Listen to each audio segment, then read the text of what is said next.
If I could go from being this obese person with arthritis and all of these problems to 10.1% body fat without a lot of exercise necessary. We spend billions and billions of dollars treating the leading cause of death in the United States: heart disease, cancer, and stroke. What we don't do is spend a lot of money treating the actual causes of death. I had no idea about the arthritis thing when you were just a teenager. Oh man, that was bad. How? You know, when I was 14, I was playing soccer, and I played for something like 10 years when I was young, and it hurt all the time. And I went to the doctor finally, and he's like, "You have arthritis." I'm like, I was sort of stunned. I didn't even know what to say, and I went home. Like, this is a disease for old people, right? And this is what you think when you're 14, right? And you think, I'm not old, and I don't want to be old. And you know, it was kind of a weird psychology thing, to be honest. But I had knee braces and all kinds of weird stuff, and it just hurt. It turns out there's a bunch of things that contribute to inflammation like that, but I also hit 300 pounds when I was about 21, 22. I'd had 3 knee surgeries by then, and all kinds of other just strange health problems, nosebleeds, rashes, high blood sugar, just continued weight gain. I'd lose weight, gain weight, allergies, dark circles under my eyes, and stuff. And it turns out I was living in a basement that had toxic mold in it. And toxic mold just poisons you systemically at a cellular level. And one of the things, you get autoimmunity, you get inflammation in your joints, you get like even stretch marks. I have way more stretch marks than I ever should have, any human should have. And it all came about from the environment around me and the environment inside of me. It's all hackable. If I'd have known what I know now, it would have been like a 1-month fix. That's crazy. And what I kind of picked up from reading your story was, you know, you just kind of accepted it as normal because it was just a part of your everyday life for a while. It's kind of like being colorblind. People who are colorblind don't know they're colorblind. Right. And you'll ask them and say, "I'm not colorblind." And then you hold up the thing with the red and green and say, "I don't see any difference." And you're like, "Yeah, the rest of us see a difference. Now, do you believe you're colorblind?" And you're like, "Oh." So it wasn't until I was somewhere in college and a doctor made me some orthotics that worked. And I'm like, "Wow, you're supposed to be able to walk across campus without it hurting?" Because it always hurt. It was just a standard thing. So I ended up growing up with, by the time I was 26, they said, "Oh, you've got less testosterone than your mom. You've got high risk of stroke and heart attack." That was when I was about 29. Prediabetes, somewhere in that range. And you look at all the things that take you out when you get old. I'm like, oh, and the cognitive function problems I was having as a result of living in places with toxic mold and eating the wrong fats and just not having the biology that I wanted. I'm like, man, this is a preview of what most people get when they're in their 60s, 70s, 80s. And Unbelievable. I don't want to go back to that. When you said testosterone lower than your mom, like first of all, it stopped me in my tracks. And then you put that your mom's was tested. Oh, yeah, absolutely. That was So not. it was like not a joke. I'm not joking. Hers was tested before mine, because even back then, this was 20-something years ago, I knew about anti-aging because I'm interested in the future and like what's going to happen. So I'd read a few things.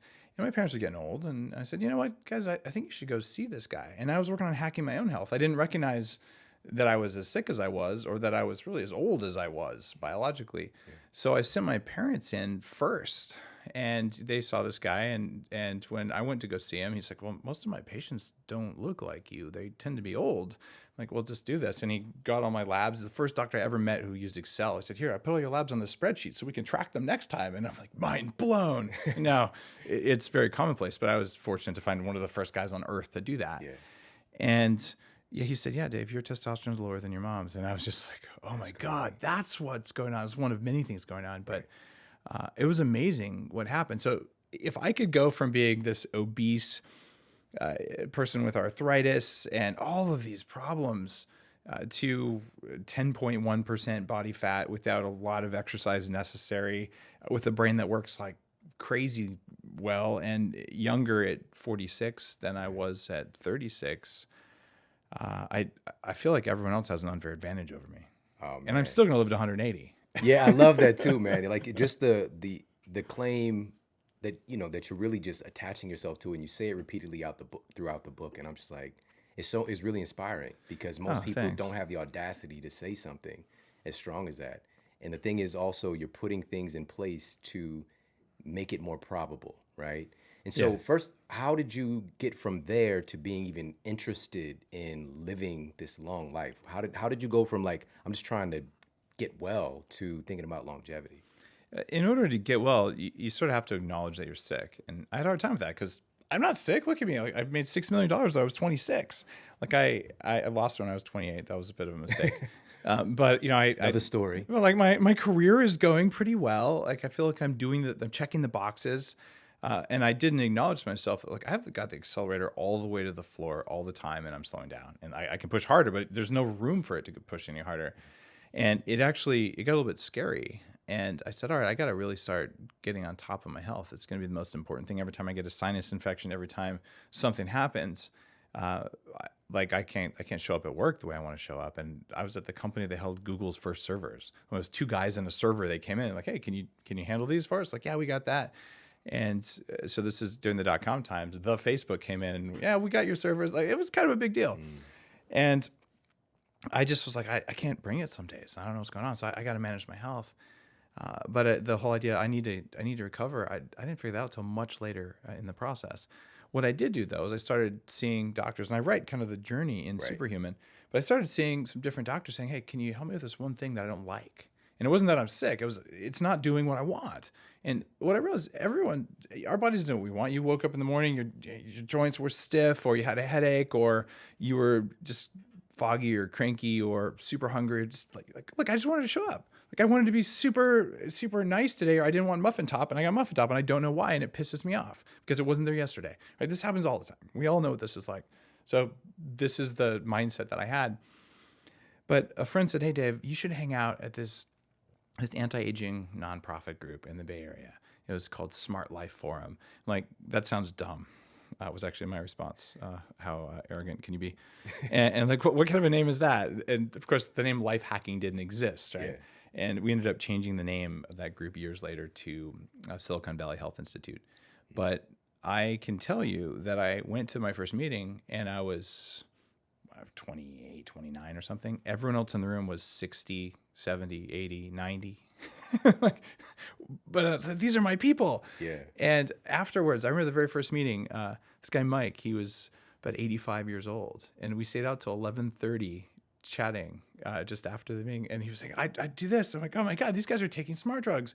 And Mike, it turns out a couple years later, he started dating a 36-year-old. Oh my God. Right. And it was like, he could keep up with her. They were actually in love. And it wasn't sort of a lecherous sort of thing. It was unusual, sure. But the deal is, these are people whose brains work just fine.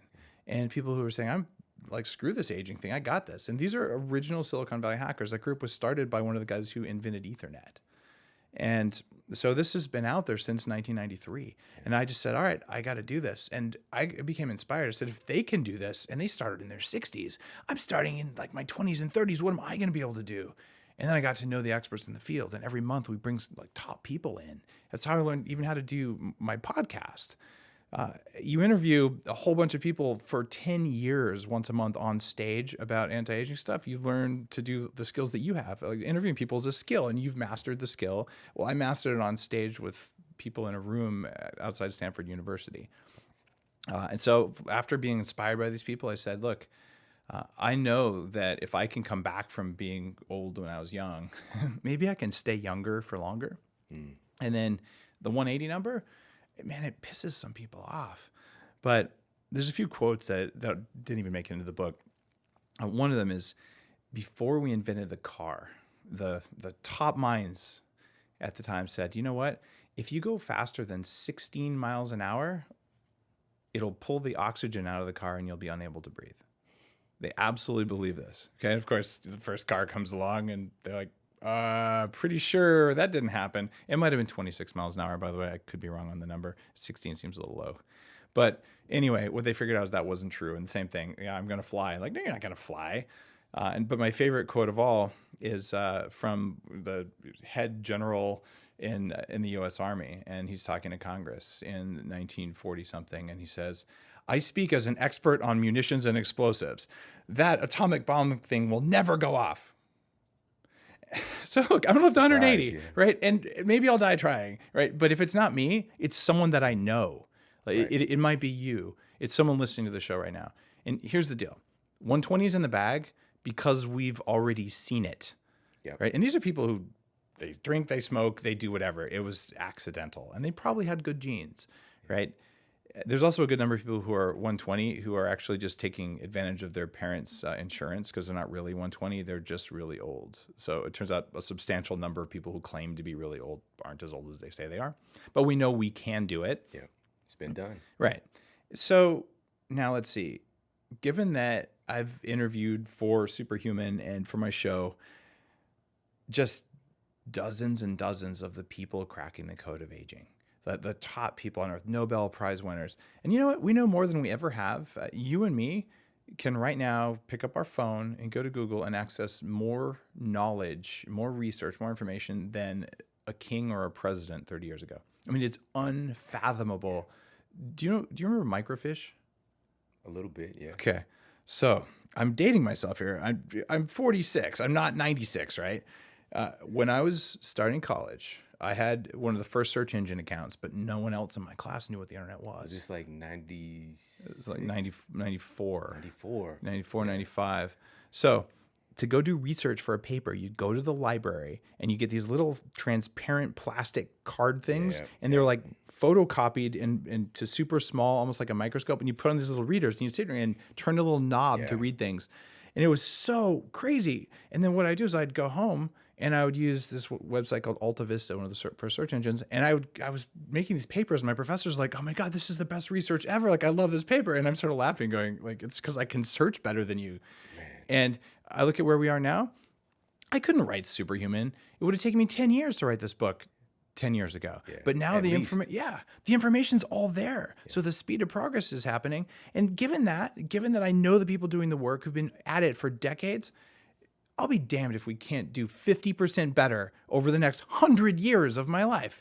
Like, look at where we were 100 years ago. We were fighting wars with horses in 1919. Okay? It's a whole different world. If we don't do 180, I'm stupid. And if a truck hits me tomorrow, I'm stupid too. Just to be clear. Man, this is so awesome, man. If you're thinking about, even in the book, you detail some of the stories of just historically we've been chasing immortality. Yeah. Our ancestors were kind of looking for this virtual fountain of youth, and they found little pieces here and there. Yeah. And it's again, like where we're at now with technology, with our access to information, it is really inspiring. And one of those things that I admire about you was you chased after it early, because you found this information out. Dude, being old sucks if you do it the wrong way. And I just did it the wrong way when I was young. Yeah. Like, I chased after it because it was a painful, crappy thing to wake up every day and be like, my body hurts and I can't think. Like, to be really clear, I was a little selfish about it. Yeah, absolutely. And you found yourself in Nepal, and knees hurting.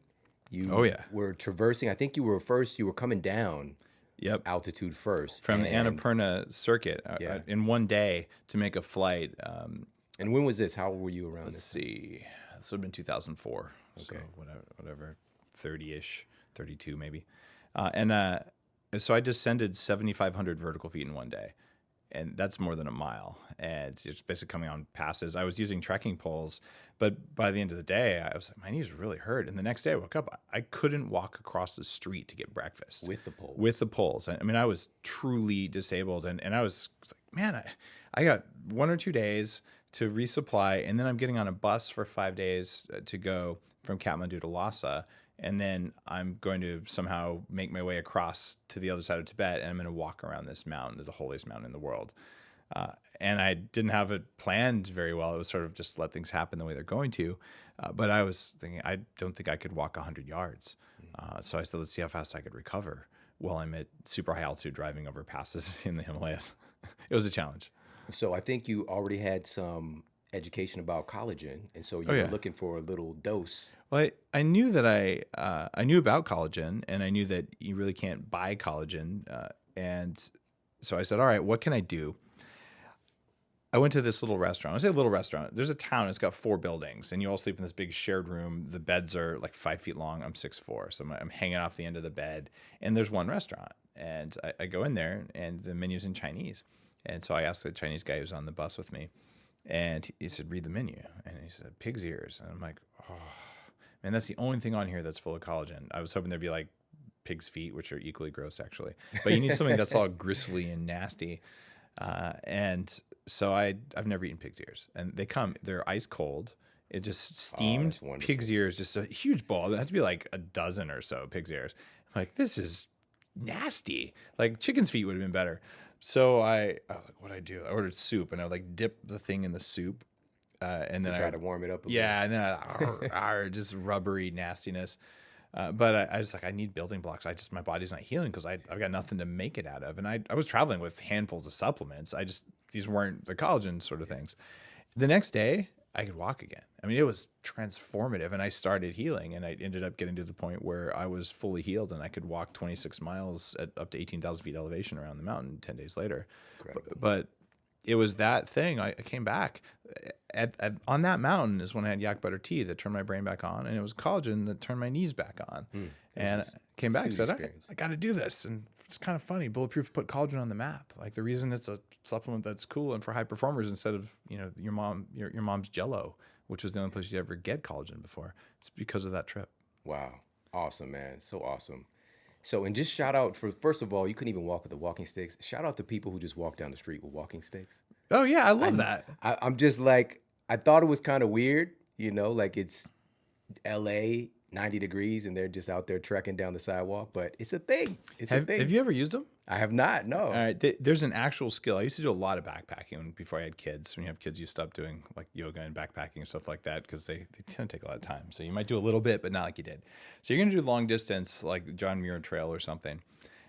Almost everyone uses them now. And when you learn to walk like a four-legged creature, it changes your brain. You cross pattern, but you can carry so much more, and you get an upper body workout. So you see all these hikers, if they've hiked 500 miles, what they have is these super massive legs and super skinny arms. But if you use trekking poles, you actually maintain the muscle mass, and you get all that lymphatic movement. So I'd say if you're going to walk 10 miles and you learn how to use the poles, you feel better when you're done. And also, let's look at knee replacement and hip replacement surgery. It's happening all over the place. Maybe not wearing them out is a good idea. So I think spreading the load, especially if you've got a backpack on, there's a really good argument for trekking poles. Awesome. So one of the things that jumped into my mind when you were kind of laying out this really strong argument of how long we can live and how long a lot more people are going to live, I immediately thought about, what about overpopulation? It's funny. A lot of people don't know my first book was about fertility. I spent 5 years writing it. My wife was infertile, and we restored her fertility using food and vitamins and testing and things without IVF or anything like that. We had one kid at 39, one at 42, and she's a Karolinska trained physician. So I know a thing or two about fertility, and I'll just tell you straight up, we don't have a population problem. We have one right now. We won't have one in 50 years from now because the fertility rate is declining because our health is going down so fast as a species. And that sounds really scary, but the solution to that problem is live a long time and wait, because people literally who want to reproduce can't reproduce. And on top of that, if you look at the number of people who are choosing to have kids in every developed nation right now, even when they can have kids, it's going down dramatically. And it's happened in Japan, it's happened in China, it's certainly happening in the US. So we have all these aging populations. And one dark picture of the future is you have a bunch of aging, infirm populations with no young people to take care of them. That kind of sounds crappy. Another possible future is that you have these aging populations of people who are now the village elders and have lots of time, energy, and desire to give back to their communities and to help the people who don't know all the stuff that you learn by taking arrows in your back for 8 decades. Right. The things you might have learned about how to have a good marriage because you only failed at them 3 or 4 times over the course of your life, and now you're probably kind of a pro and you can tell the 25-year-old getting married for the first time what not to do. This is called wisdom. Right. And when we have an older population whose brains work and bodies work the way they're supposed to, we will have an epidemic of wisdom. Yeah. And I'm really looking forward to that. The other thing is, if you really realize at your core, you know what, I might be around 100 years from now. I might be around 200 years from now.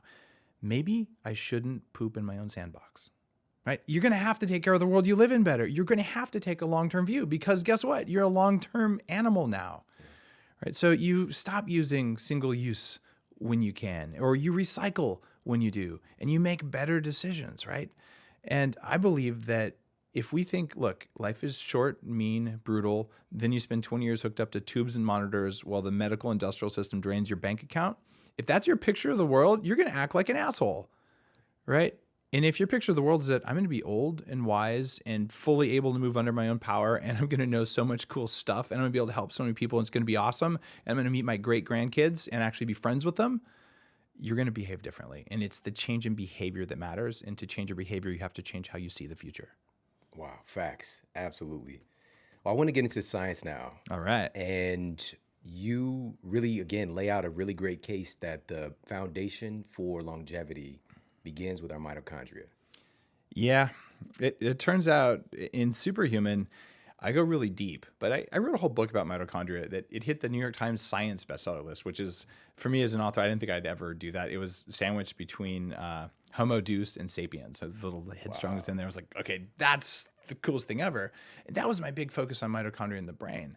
So in Superhuman, it's not just mitochondria. They're certainly a part of it. These mitochondria, for people who haven't heard of that, they're these power plants in the cells. But really, that's a simplification. What they're actually doing is they're sensing the environment around you and deciding what to do on a second-by-second basis. And sometimes they make power, but other times they make hormones. Other times they make chemicals that you need. And they're kind of the puppet masters inside your body.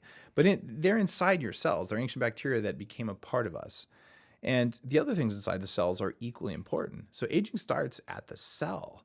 And you have these things called lysosomes inside cells. And all these different things that you might remember the names of because you colored them in 7th grade biology, and no one ever told you why they mattered. Right. And in fact, they generally didn't matter back then because we didn't understand. Yeah. Well, now we know the 4 things that are going to kill you, and we know pretty much 7 of the things that are likely to make you age. And the trick here that's revolutionary in the idea behind Superhuman is that you can't say, oh, you know what? My car's going to last forever. I'm just going to make sure I change the tires all the time. Because you might have to do some other stuff, right? You have to change all of the maintenance things that you're doing. So you change the oil, you do your timing belts when it's time, you change the tires, and you do the things you do to continuously maintain and repair the system. Our bodies are the same way, and we just know more than we ever did. That makes it easier to do. It also means that if you know that your tires are going to wear out, maybe you ought to not drive over all the potholes when you have a chance, right? So we can do both. And a lot of the arguments in Superhuman are, here's the things you're doing that increase the speed of your aging that don't give you any benefit, right? So maybe we could just stop doing those, because if you're going to go eat something that tasted good and one thing that tastes good messes up your cells and the other one doesn't, better choice. I describe aging as death by 1,000 cuts. It's not just one thing. So just take fewer cuts, make them less deep. You're still going to take hits. That's the nature of life, right? Because sometimes it's fun, right? Right? And there's nothing wrong with having fun. I'm not talking about living in a cave or a bubble. I'm just saying when you can make a choice that both choices are good, both of them are pleasurable, do the one that gives you less damage and then consciously repair the damage. Right. So one of the big tenets is, which is so obvious, is for longevity, don't die. Right. So you talk about that one don't works die. pretty well. And specifically, you outline 4 killers. Yeah. Right. There's the 4 main killers, the top things right now that are taking us out. And you also relate with each of these 4 things, which was really beautiful to see how inflammation is tied into each of these 4 killers. So let's talk about the 4 killers and how inflammation relates to each one. It seems kind of ironic. Like, okay, you want to live forever, don't die. Done. That was the whole book. But then you say, all right, let's assume that you and me are average. And I got to tell you, we're not average. Like we're here in LA. We're doing a podcast. We can choose our food more so than the average human being. And all of the numbers we look at, they're usually just all over the place. So the numbers I'm going to talk about are for developed nations, but this includes the people who live on Pop-Tarts and ramen and margarine. So we're not average. Our former diet. There you go. Now, 4 things that are going to kill almost everyone listening to this, at least 80% of them, one or the other.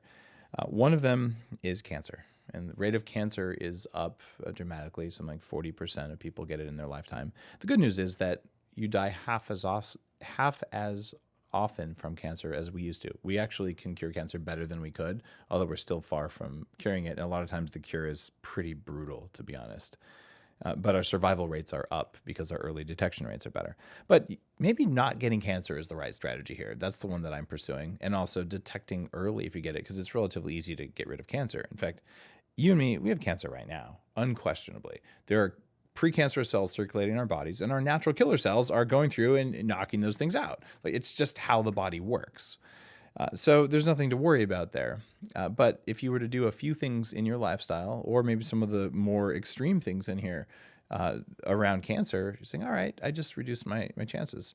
The next one that's likely to take you out is cardiovascular disease. In fact, it may be more likely than cancer in terms of death.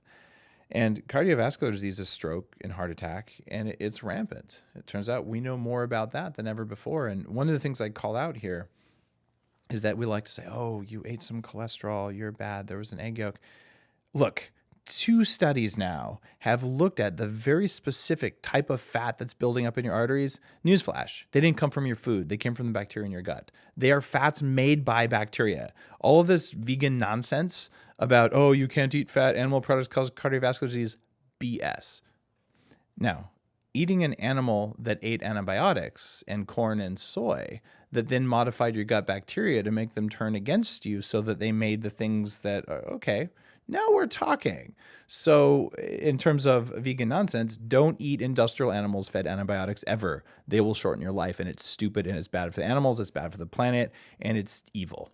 I don't do that. I actually live on a farm, and I raise my own animals. But you can't do that. Go to the farmer's market, or at least get grass-fed or wild-caught beef. And if you go to a restaurant and they only have industrial meat, it's real easy. Order the vegetarian meal, but skip the tofu. That stuff is gross. All right. That was my rant about cardiovascular disease. Butter is not bad for you. All right. Next up, we have type 2 diabetes, rampant. And type 2 diabetes is really evil because it increases your risk of dying from cancer and heart disease dramatically. And most people start out with that, and then they get one of the other ones. By the way, the other killer is Alzheimer's disease, about 10% of people. And diabetes increases your risk dramatically of all of those. So let's focus on diabetes. What is diabetes really? It's your body's inability to turn food and air into energy, into electrons, the same electrons that power your iPhone power you. What part of the cell does that? Might it be the mitochondria? Yes. So then how do we hack the mitochondria? Well, fortunately, that's an area of pretty strong expertise for me. It turns out every cell in your body and subcellular components like mitochondria, they have membranes. Now, you and me would think of a membrane as being, like a baggie, like a plastic layer. That's not really what they are. I think, okay, maybe it's more like a condom. A little bit stretchy, maybe some things can get through there. They're not like that either. What they are is more like when you have a sheen of oil on the top of water. It's a thin layer of tiny droplets of fat that repel water on both sides. So they kind of string together. Well, what fat might be important? And a big part of at least the diabetes angle in Superhuman, and Superhuman, by the way, is not a diet book. I mean, you've read it. There's some stuff about food, but this is about living to 180 and all the stuff you do. But from a nutritional perspective, if you were to eat the types of fat that your body needs to make healthy membranes, one of the biggest things that helps with highly functioning mitochondria, which then prevents diabetes, is have membranes that allow sugar and fat in and have all the components needed to make energy inside the cell. And that means 45% of the fat in your cell membranes is saturated fat. And this is why you can laugh when people say don't eat saturated fat. However, it's very interesting to note that you could say, oh, this is permission to eat a high-fat diet. Except it's not, because different fats do different things. And who would have thought? And you could say, well, margarine and corn oil, those are probably different than coconut oil. There must be some differences. It turns out the type of fat really matters. So you're not going to never eat any, quote, bad fats, but I'm going to tell you right now, if you have a choice between smoking a cigarette and eating a plate of French fries, smoke the cigarette. And the data is very clear on that. Nicotine actually has some anti-aging effects. Smoking is terrible for you, though. You shouldn't do it. But your inflammation is going to last for about 8 hours. The inflammation from the French fries is good for 24 hours. And that nasty fat is going to get taken up in your cell membranes. And when it gets taken up, it's going to make free radicals. So seriously, I don't care if it's calamari or Brussels sprouts. If it's deep fried, especially at a restaurant where they've been using that oil for God knows how long, just don't do it. You don't eat that anymore. It's not food. And just like you shouldn't smoke if you want to live a long time. So you got to pay attention to that. And the other thing is, people say, oh, then you should eat a high protein diet. Look, what kind of protein? You know my favorite plant-based protein? It's ricin, the nerve gas that they use in the subway Tokyo Attack. It comes from beans. Okay, so there you go, plant-based people. Plant-based protein will kill you. Oh, well, okay, then what about animal-based protein? Oh, spider venom. That stuff is kind of probably bad to eat too. So animal-based protein will kill you. Or, dare I say, different proteins from different sources do different things. And you cannot be simplistic like a child and say, I'm going to eat protein from animals or plants, because it doesn't matter unless you know what protein it is and what it does. The same is true for fat, and the same is true for carbs. Like I just made a new prebiotic that is 100% carbs, that doesn't raise your blood sugar at all, feeds your gut bacteria, but it's a carb. It's a little different from corn syrup, right? How do we sort this out? We have to stop thinking about those simplistic categories because they're stupid. And that's in Superhuman. I'm like, look, these are the fats to prioritize. These are the ones to deprioritize. And here's why. Yeah. And I know you've probably dealt with this too, but, in dealing with the publisher, a lot of the powers that be really don't think people can get this stuff. We really want to simplify things. Yeah. And they've said the words, dumb it down. I don't agree at all. I think that people are smart enough, and I think that we are well equipped to understand the complexity. This is bigger than that. There's a book by my friend Ryan Holiday, who's a great author. I don't know if you've ever had him on. And it's called Perennial Seller. And it's a book about the mindset that goes into writing a great book. And you understand it because you don't want to dumb it down. And you have a moral obligation to explain it in a way that's consumable. But you can disrespect people by just, I'm going to make it so dumb, just do this. But look, the people who listen to your show, the people who read Superhuman, people who read your writing, they want to know that there's a reason to do what they do, and they want to know what the reason is. So I look at it, I believe the same way you do. Say, look, here's what to do. And if that's all you want, go to the next chapter. But if you want to know why and how, and you want to learn how to think so you can take care of yourself forever, it's in there. And that's really hard to do. Yeah.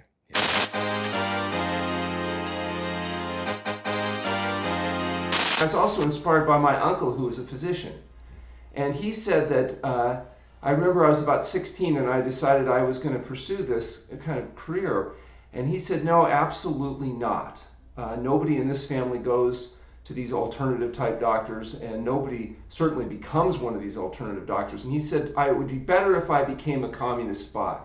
Wow. And he was absolutely irate.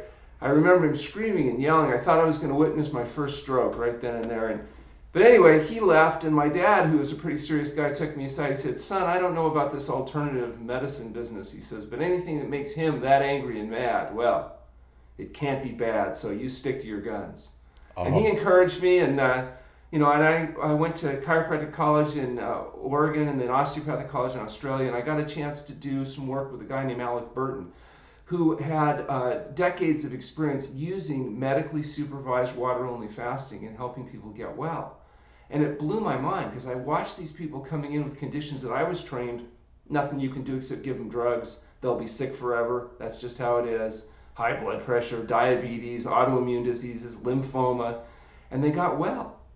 And oh man, if this one gets well, I'll really be convinced. I said it like 50 times to myself.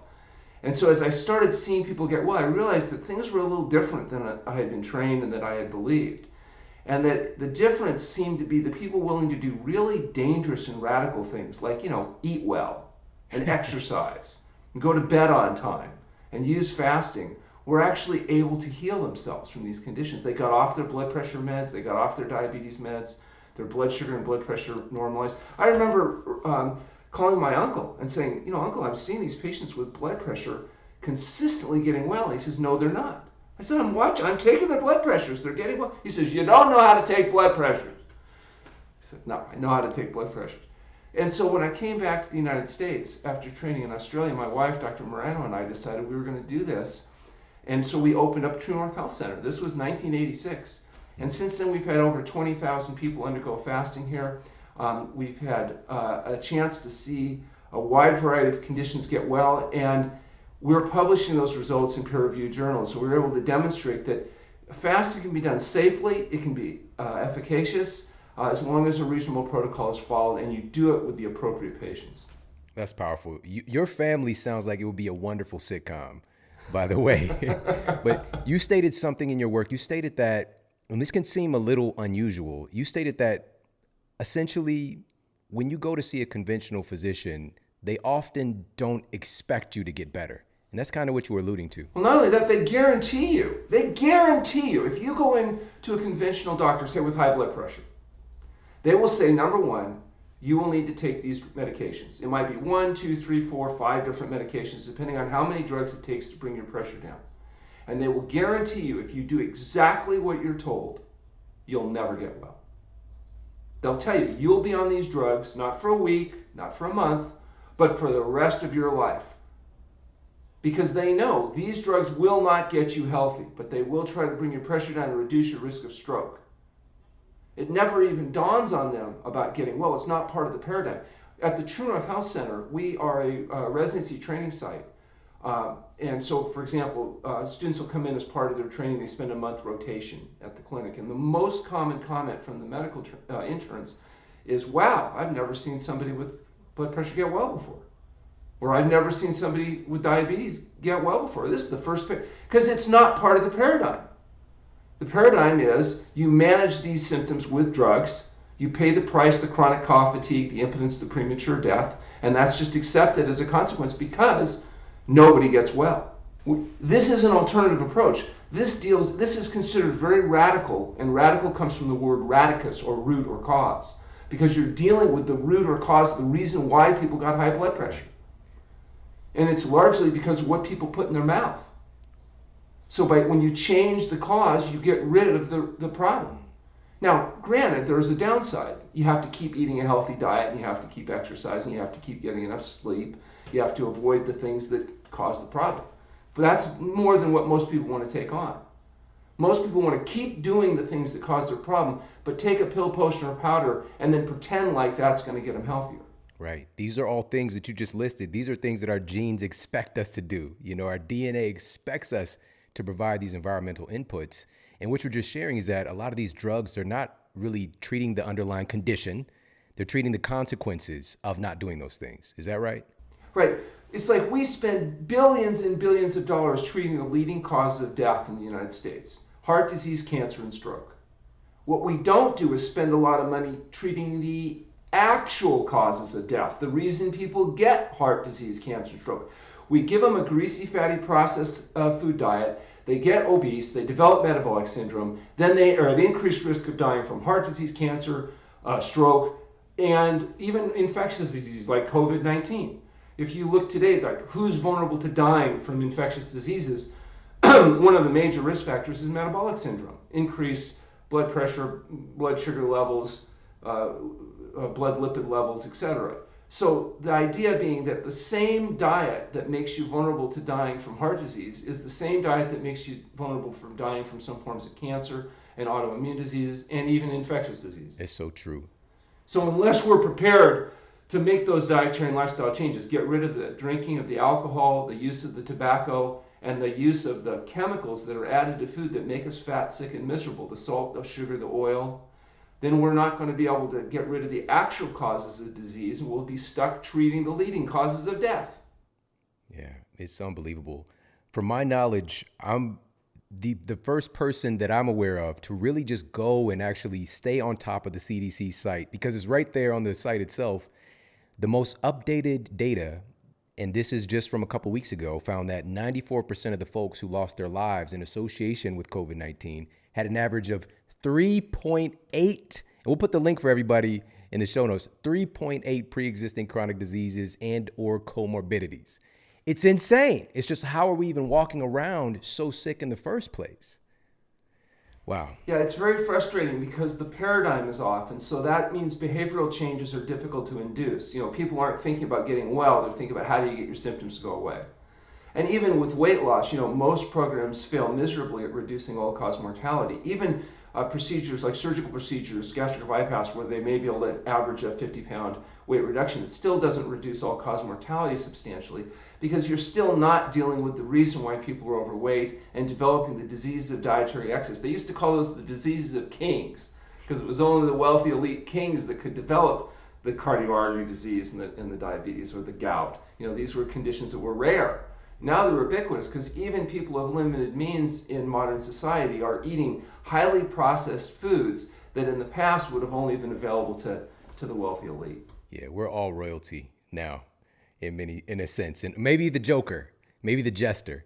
So I want to talk to you. Really, this is why I'm so excited, and I mentioned this, in my clinical practice, as well as just from some of the great teachers that I've had the opportunity to work with over the years, utilizing this tool of fasting. And we've done different episodes talking with some of the experts, especially in the vein of intermittent fasting. But today I want to talk about and provide this tool, because this could be transformative, even life-saving for folks who really do need it. And you're somebody who is really arguably the top person in the world when we're talking about medically supervised water fasting. So can you talk about exactly what does that mean? What does that constitute, and why it's so effective? So, definition of fasting is the complete abstinence of all substances except pure water in an environment of complete rest. And, this resting business, as we can discuss, is really important, because one of the goals of fasting is to give the body a chance to mobilize and eliminate those accumulated intermediary products that have built up inside the cells and inside the body that are thought to contribute to compromising health. And so there's actually two kinds of fasting that people do that are common right now. One is intermittent fasting, which you mentioned, which is essentially, for example, limiting the feeding window. In other words, what we do at our clinic and with our patients is we feed them in an 8-hour feeding window when they're eating. And they have a 16-hour period of fasting. So that means they're not eating 3 or 4 hours before they go to bed. We might delay breakfast a little bit from what's traditional. And so that means they eat within that 8 hours. Or if you have people that perhaps need a higher caloric intake, maybe they're feeding in a 12-hour window. But the idea is even that 12 to 16 hours of fasting, just that brief amount of time is cumulatively thought to induce changes in the body that are associated with healing, increasing autophagy, reducing insulin resistance, etc. So that little bit of fasting every day that almost everybody can do safely, because it doesn't require withdrawal medications, it doesn't require radical supervision, may be a good long-term benefit. And there's lots of research by Walter Longo and others, both in animal studies and now in human studies, showing that there's some benefit to limiting the feeding window and using intermittent fasting. He also recommends periods of time during the month where maybe you would limit your calorie intake to 750 or 800 calories, maybe using whether it's his products or whether it's food restriction. But the idea is to facilitate weight loss and reverse some of this dietary excess issues. What we do that's unique is long-term water-only fasting, actual fasting, not fasting mimicking programs, but actual fasting. And those periods of time will range anywhere from 5 to 40 days. So when they're undergoing fasting at the True North Health Center, first of all, let's be clear, it's people that have been medically screened. We've reviewed their medical history, done a physical exam, and established baseline laboratory data, so we know they're good candidates for fasting. And then they're in an inpatient setting, in our case, the True North Health Center, where they're being seen twice a day by staff doctors, and they're being evaluated, both blood, urine, and physical examination finding by doctors experienced in long-term fasting. And they're on water only, literally distilled water only, for anywhere from 5 to up to 40 consecutive days. And during that time, some really profound changes occur in the body. And as a 501c3 nonprofit research-based organization, we're in a position to actually research, document, and publish in peer-reviewed journals the results of what we're seeing, which really, as you mentioned, is rather spectacular. We mentioned blood pressure. We did a study on high blood pressure where we took 174 consecutive patients with high blood pressure. And of those 174 patients, 174 people were able to lower their pressure enough to eliminate the need for medication. And for those that are willing to stick to a health-promoting diet, they can sustain those results indefinitely. We have the largest effects that have ever been shown in treating high blood pressure, with an average effect size of 60 points in stage 3 hypertension, people with systolic blood pressures that start at 180 or higher. So these people are able to normalize their blood pressure, and if they adopt a whole plant food SOS-free diet, they can sustain those blood pressures, eliminate the drugs that cause the chronic cough, fatigue, impotence, and premature death, and overcome that problem, a problem that usually is considered to be irreversible, but manageable with drugs. That's incredible. I really hope that everybody's ears are perking up because, again, you just mentioned high blood pressure, hypertension. It's one of those things just consider like you got it. It's in your genes. We say the same thing with type 2 diabetes, another condition of dietary excess, where they're making enough insulin, but the insulin's not working because of insulin resistance, to where they're having to use medications to try to force the glucose into the cells. Well, you know, when glucose can't get from the bloodstream into the cells where it's needed to be burned as fuel, blood sugar levels go up. That's what diabetes mellitus is inability of insulin to do its job. Well, fasting reduces insulin resistance. And so it allows most type 2 diabetics to achieve normal blood sugar levels without the need for the insulin or the metformin or the other medications. And that's huge. And we'll see hemoglobin A1Cs where they're 14, 16, and with diet and lifestyle change and fasting end up 5 and sustainable. Again, they got to do the diet, the sleep, the exercise, because you have to maintain healthful living in order to maintain the problem. So fasting's not like a magic cure. It's just a way to create an environment to give the body a chance to do what it does best, and that's heal itself if you get out of the way. So what is the underlying mechanism that enables fasting to be so effective? Is it because food requires so much energy? Does that have to play a part? Well, actually, we know there's a number of mechanisms by which fasting works, and one of them certainly is weight loss. I mean, you know, anything you do that facilitates healthful weight loss may be potentially beneficial, and obviously nothing works better than fasting. I mean, if you fast, you lose an average of a pound a day. So people do on fast lose a lot of weight. That's certainly at least part of the beneficial effect. There's also a natriuretic effect that occurs where the body selectively eliminates sodium and flushes it out, and most people are eating these high salt diets that allow them to hold lots of extra fluid in order to protect yourself from that toxic effect of excess sodium. And so that excess fluid volume increases your blood pressure.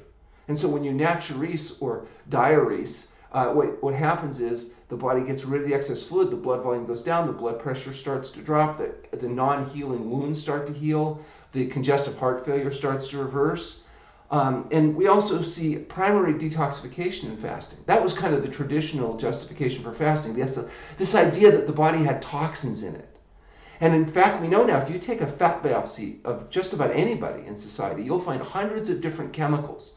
Dioxin, PCB, pesticide residues, heavy metals, all kinds of exogenous toxins. There's also endogenous materials, not necessarily toxins, but things like cholesterol and lipofuscin and creoid and all kinds of things that are maybe normal products, but when they're in abnormal quantity, they may interfere with cellular function.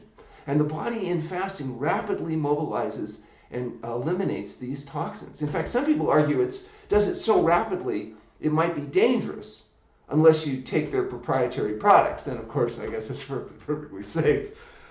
There's also the idea that fasting, much like exercise, induces enzymatic changes. You know, when a competitive athlete works out every day, they get better and better at mobilizing glycogen in their glycogen stores and storing more glycogen. And so that glycogenolysis process is driven by enzymes. And so when you exercise and you force glycogenolysis, you get better at it. You canalize these pathways.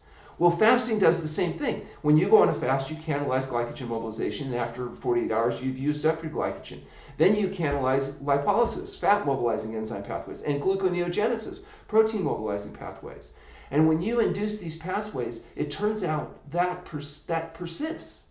So it's not just while you're fasting that you detoxify and mobilize macronutrients more efficiently, but even after fasting, those enzyme pathways persist, much like exercise and athletics, those enzyme systems persist. And so you're inducing macronutrient mobilizing enzyme pathways, which are also mobilizing detoxifying pathways. And so that process of detoxifying gets more and more efficient, maybe a little bit with intermittent fasting and certainly a whole lot with long-term fasting.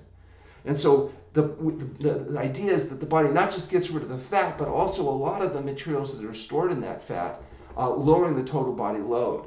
We also see problems with gut leakage in people where the intestinal mucosa, fine filter membranes, can become inflamed when exposed to free radicals and leak materials that in genetically vulnerable people stimulates the immune system to attack those particles, but also their own tissues. I mean, that's what autoimmune disease is, where your immune system is attacking your own body.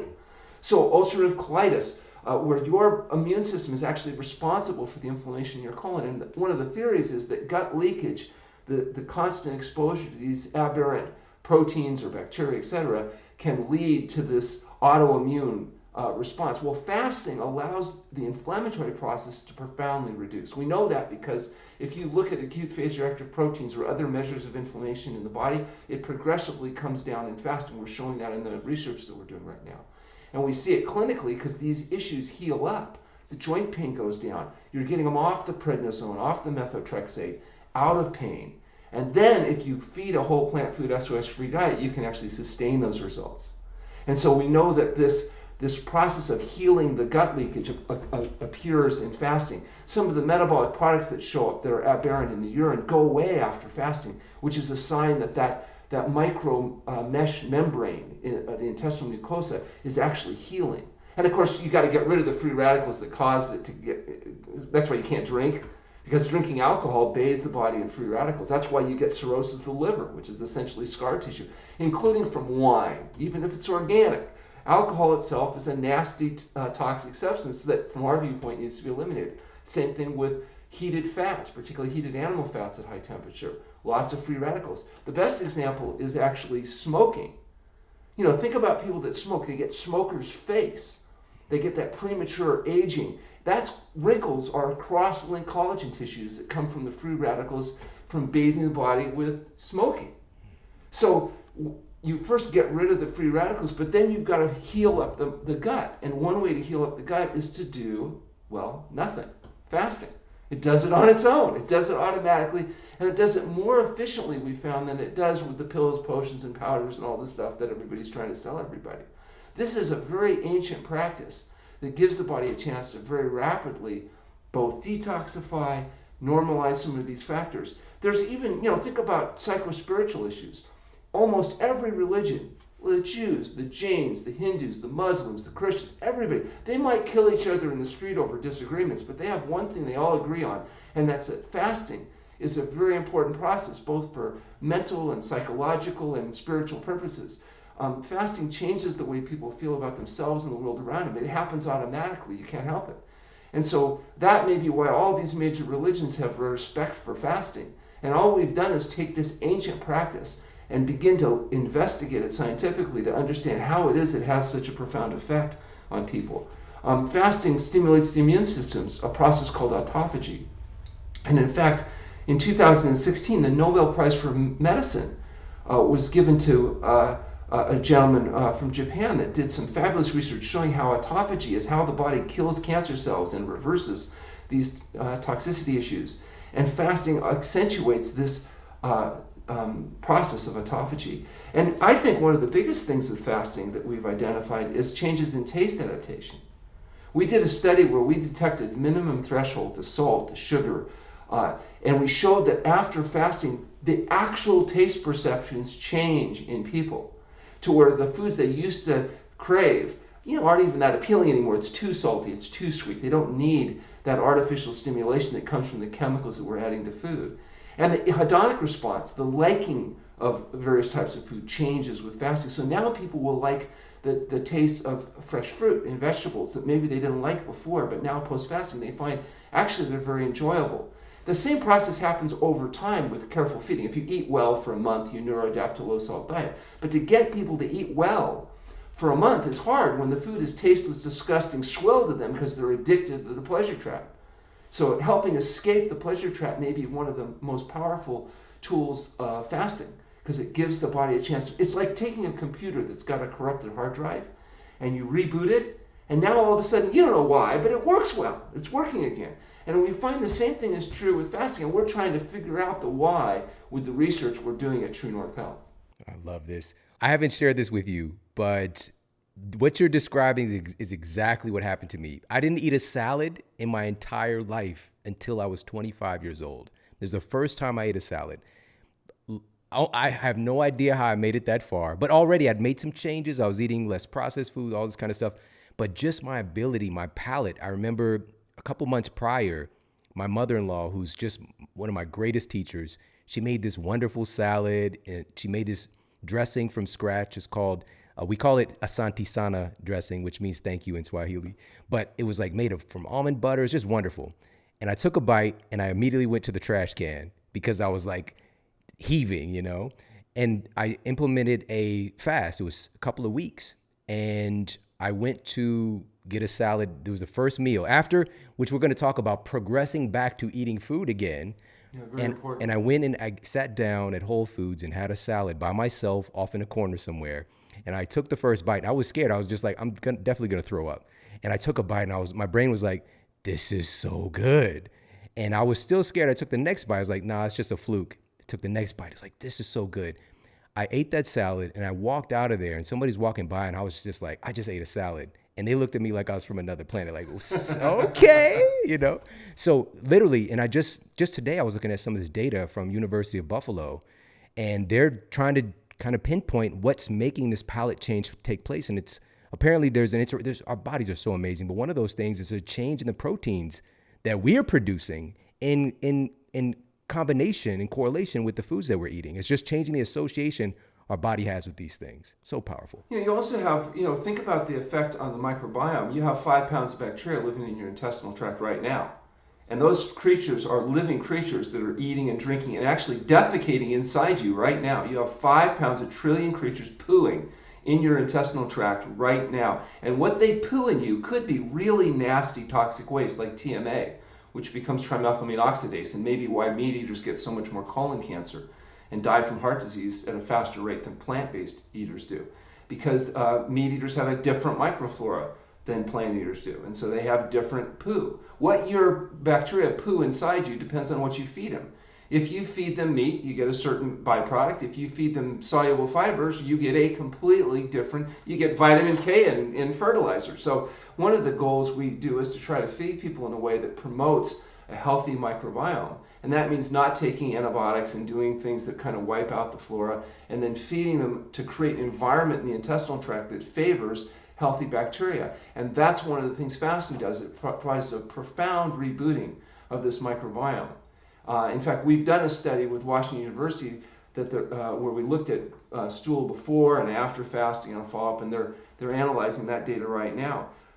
There's interesting people. I mentioned Walter Longo, who's kind of one of my heroes, who's done some fabulous research and published in major impact journals like the Journal of Metabolism in 2015. And they showed tremendous things that go down and tremendous things that go up when people do fasting, even short-term fasting. And of course, these factors are profoundly enhanced with long-term fasting. So the benefits that we're seeing with short-term fasting are very exciting, and they're maybe even more profound when you get people to go for weeks, or sometimes even several weeks, on water only. Yeah. Obviously some things like glucose and insulin are profoundly affected. Why do we care about that? Well, not only correcting diabetes, but some of the cravings people get and the binge eating they do and the problems they have regulating weight is in part because they're eating a lot of refined carbohydrates, which drive their insulin up, which then drives sugar down, and the brain thinks that they're starving, and so they're craving more food. And so it's very difficult to get stable apostatic mechanisms working when people's blood sugars and insulin levels are bouncing all over the place. Well, in fasting, you normalize glucose and insulin levels. It's a huge difference. That's why over 80% of our type 2 diabetics are able to achieve normal blood sugar levels without medications. And they've got things like insulin growth factor 1. And the lower your IGF-1 is lower your death rate is, essentially. And so lowering IGF happens with two things we know about. One is exercise, and the other is fasting. And you're going to hear this theme over and over again, because the same things that get benefited by exercise also get benefited by fasting. And that's not intuitively obvious, because you say, well, why would exercise, where you're vigorously active, and fasting, where we say you have to rest, induce the same metabolic changes in the body, the same neurochemical changes? Well, it's because I believe that fasting and exercise both have one thing in common. They're undoing the consequence of dietary excess. And so the benefits we see with exercise, we've taken a look at those biomarkers, and you look at them in fasting, and lo and behold, time and time again, you see The same things happen with both types of intervention. Leptin levels. Leptin levels go down with fasting, and lower leptin levels are associated with lower inflammation. There's nothing I've seen that's more powerful at reducing systemic inflammation than water-only fasting. And that's why the diseases associated with inflammation seem to respond. High blood pressure and cardiovascular disease, diabetes, autoimmune diseases, some forms of cancer, all seem to have an inflammation association. And that may be one of the mechanisms by which fasting is helping. We already mentioned blood pressure, heart rate, even things like mTOR. They've identified mammalian target of rapamycin, that the lower the mTOR levels are associated with increased autophagy. And fasting and exercise apparently can lower mTOR levels. We know that the inflammatory markers, the IL-6, the TNF-alpha, all these sophisticated biomarkers, they all go down with fasting during this fasting process. In fact, that's why a lot of the drug companies are interested in fasting. Fasting used to be considered criminal quackery, outrageous behavior. At one point, I had to have a criminal defense attorney represent me because fasting was considered so outrageous. Now, we've gone from being criminal quacks to cutting-edge researchers because major research centers are looking at fasting in part because we know now that fasting can augment the effect even of things like chemotherapy. Longo's done some studies showing that you take rats with cancer and you give them enough chemotherapy to kill all the cancer cells and the rats all die. But if you take the same rats with the same cancer but use intermittent fasting, the rats survive, dramatically enhancing cancer-free survival. And once pharmaceutical companies realized that fasting may augment traditional treatments, then all of a sudden there was some interest. And that's now, because what they're trying to do is come up with what are called fasting mimicking drugs. Right. So drugs that would induce the changes that fasting does in the body, but without that nasty fasting, without having to, give up your greasy, fatty, slimy, processed foods. You just take the pill, and then you get all these biochemical changes that I've been mentioning. To date, there is no drug that does that, Right. by the way. The only thing that we know that does it is diet, exercise, and fasting. And on that note of processed foods, by the way, I'd love for you to make this distinction because, we've got listeners who are doing lots of different types of whole food diets, whether it's paleo diet to a vegan diet to raw food diet and everything in between, and making the distinction because a lot of people talk about not eating as much processed foods, but processed meats as well versus whole meats. Right. Well, yeah, there's clearly, if you're going to be using animal products, you don't want to use highly processed animal food products. You don't want the little nuggets and you want the dairy products that are full of oil and salt and sugar, what I call coagulated cow pus in the form of cheese, and these products, highly detrimental, highly allergenic, not foods that we use in feeding our patients before, during, or after fasting. In the case of plant-based foods, vegan foods, for example, may not have animal foods, but they can be highly health compromising, particularly if you're using the chemicals that are added to food that make people fat, sick, and miserable. And that's why we talk about an SOS-free diet. SOS is the international symbol of danger, but it also stands for the chemicals added to food: salt, oil, and sugar. Salt, oil, and sugar are not foods. They're highly processed food byproducts. They're added back to food to stimulate dopamine in the brain, and that's what leads to the overeating and the obesity. If you take the salt, oil, and sugar out of food, you get rid of most of the foods that make people fat, sick, and miserable. For example,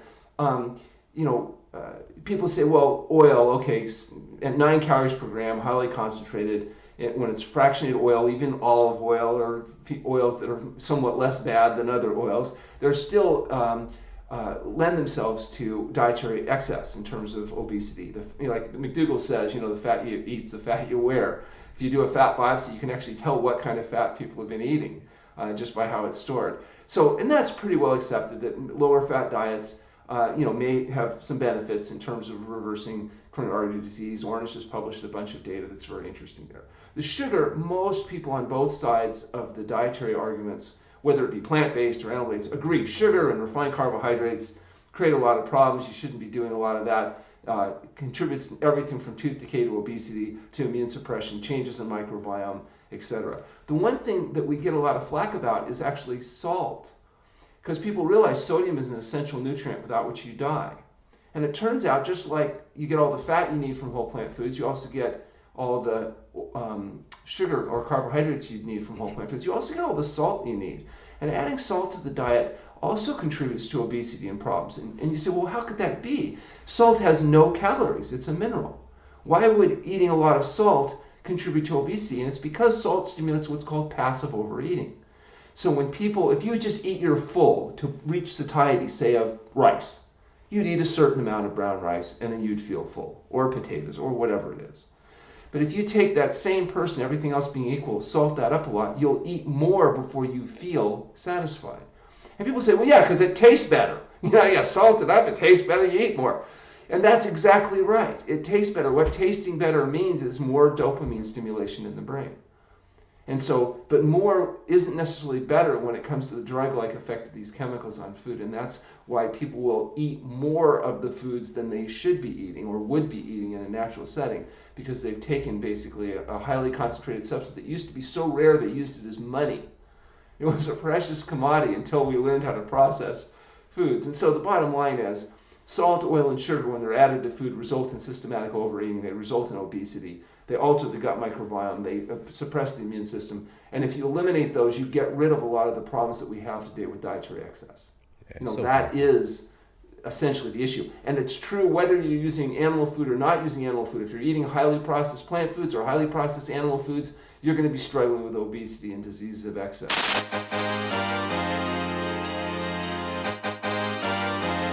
8 foods that are stressed out, which is a weird concept, right? But we do it naturally. We drink, some of us drink red wine, which is a stressed grape before we pick it. We often eat colored foods. So spinach is a dark green food. There's blueberries, which are dark. The whiter ones are not as good. So why is that? Well, stressed food produces a lot of what we call xenohermetic molecules. And I'll explain what that means. It's a terrible word we coined, but xeno, X-E-N-O, means from other species. Mm-hmm. And hormesis is a very important word. You got to remember the word hormesis, because every day you should think about it. Hormesis is what doesn't kill us, makes us live longer.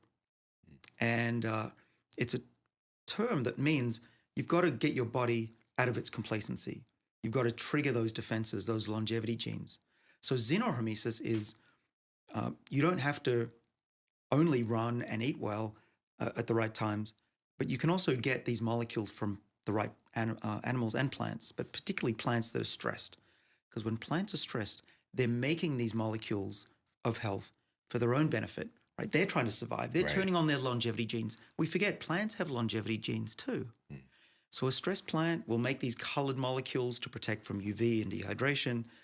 When we eat them, they trigger our own body's defenses, and you can get the benefit. So that's nutrition, colored foods, stressed foods.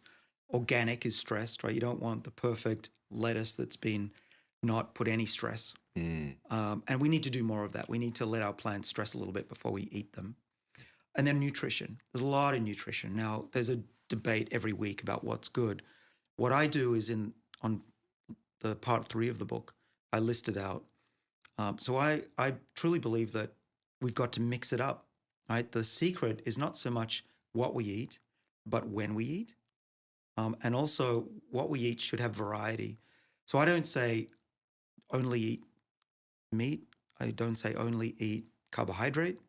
I eat a little bit of everything. I try to avoid big amounts of meat because there's one of these longevity pathways. Remember I said there are 3 main ones. One of them senses how much meat we eat and amino acids. So you need to give it time to rest and settle down. So that's important. So often I'm not eating a big steak, but I will eat meat if I've worked out because our body needs amino acids. But that's it. Make sure that actually what's more important than what you eat is when you eat. How's that for an interesting thing to say? And what we've discovered with my collaborators, and I need to give a shout out to one of my friends at the NIH, National Institutes of Health, Rafael De Cabo, he studied 10,000 mice. And what he tried to figure out was, is there a diet that makes them live longer? And he mixed combinations of carbohydrate, protein, and fat, and was hoping to see finally what works. And he found out they all did the same thing. They all had short lifespans. But there was one group where he only gave them the food 2 hours a day instead of all throughout the day. And they lived about 20 to 30% longer. Wow. Yeah. Love it. Wow. So if there's one thing I could say that I've learned after reading 10,000 papers and studying this my whole life, It's eat less often. That's so good. That's so good. Wow. Um, there's so much good news packed into that. And the first thing is like you get to eat, and you can see clearly with a study like that that we're debating the minutia of your macronutrient ratios, right? And for everybody can be dramatically different. But what we do see across the board is that if you take whatever deliciousness you're trying to have and compact it into a shorter window of time, giving your body a little bit of a break, you can turn on some of these longevity genes. That's it. So that's the key. The take-home message here is you want to trick your body into thinking times are tough, adversity, hormesis. So you can tell your body through eating stressed foods that times are going to be tough because your food supply is dying. You can trick your body into thinking that you need to be running away from saber-toothed cats because you get on a treadmill or you run or you lose your breath. Or you get hungry during the day. And that also tricks your body into thinking, whoa, I need to fight back against adversity. I need to fight against diseases. And the long-term effect of that, the benefit, is longevity. Mm, yeah.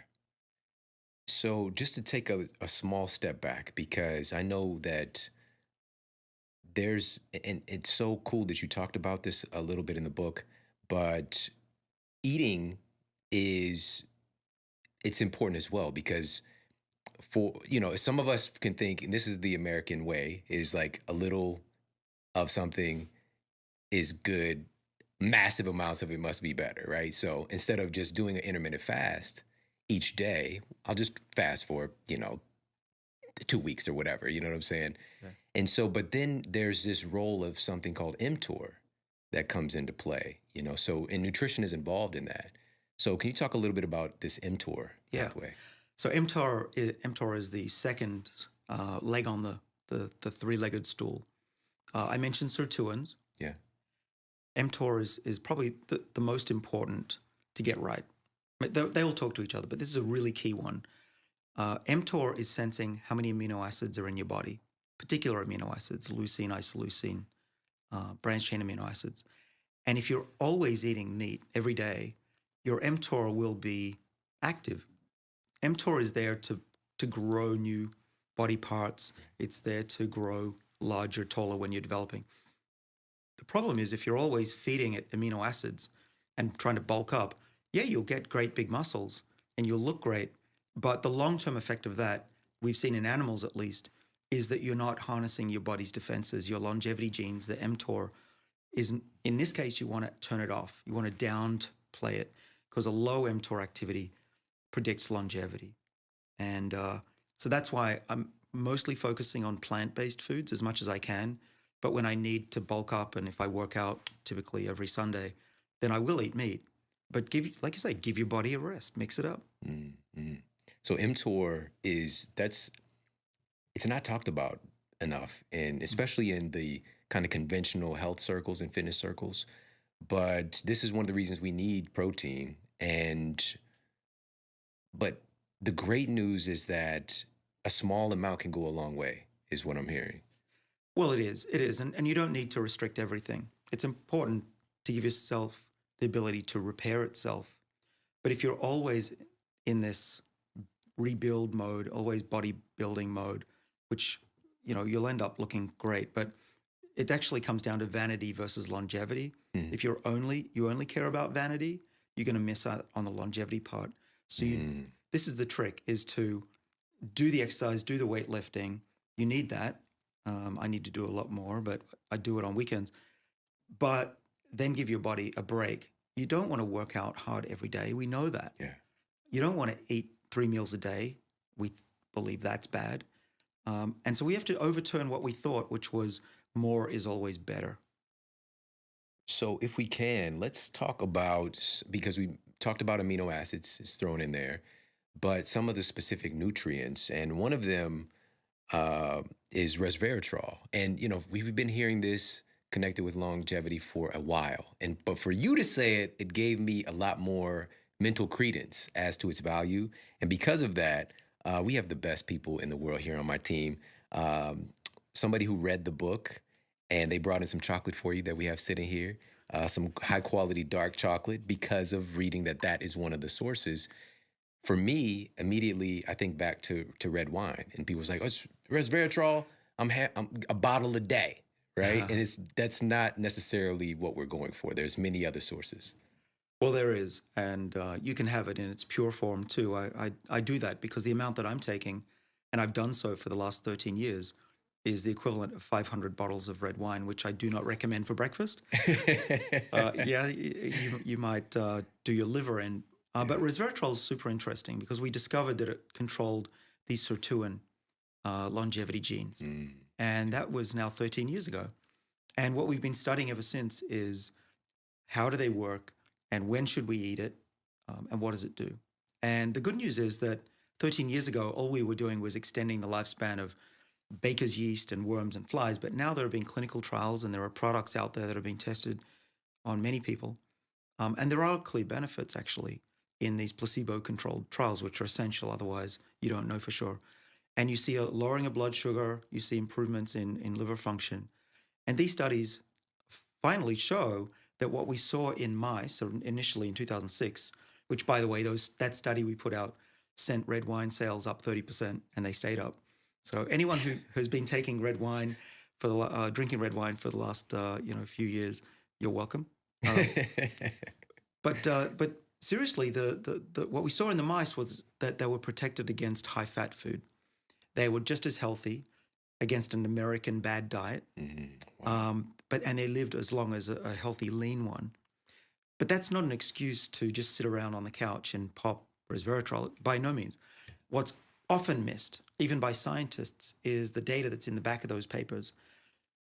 Two important points. One is if you take resveratrol every other day, you get the greatest benefit. And we've had mice living over 3 years, which is a long time for a mouse. They typically die a bit over 2.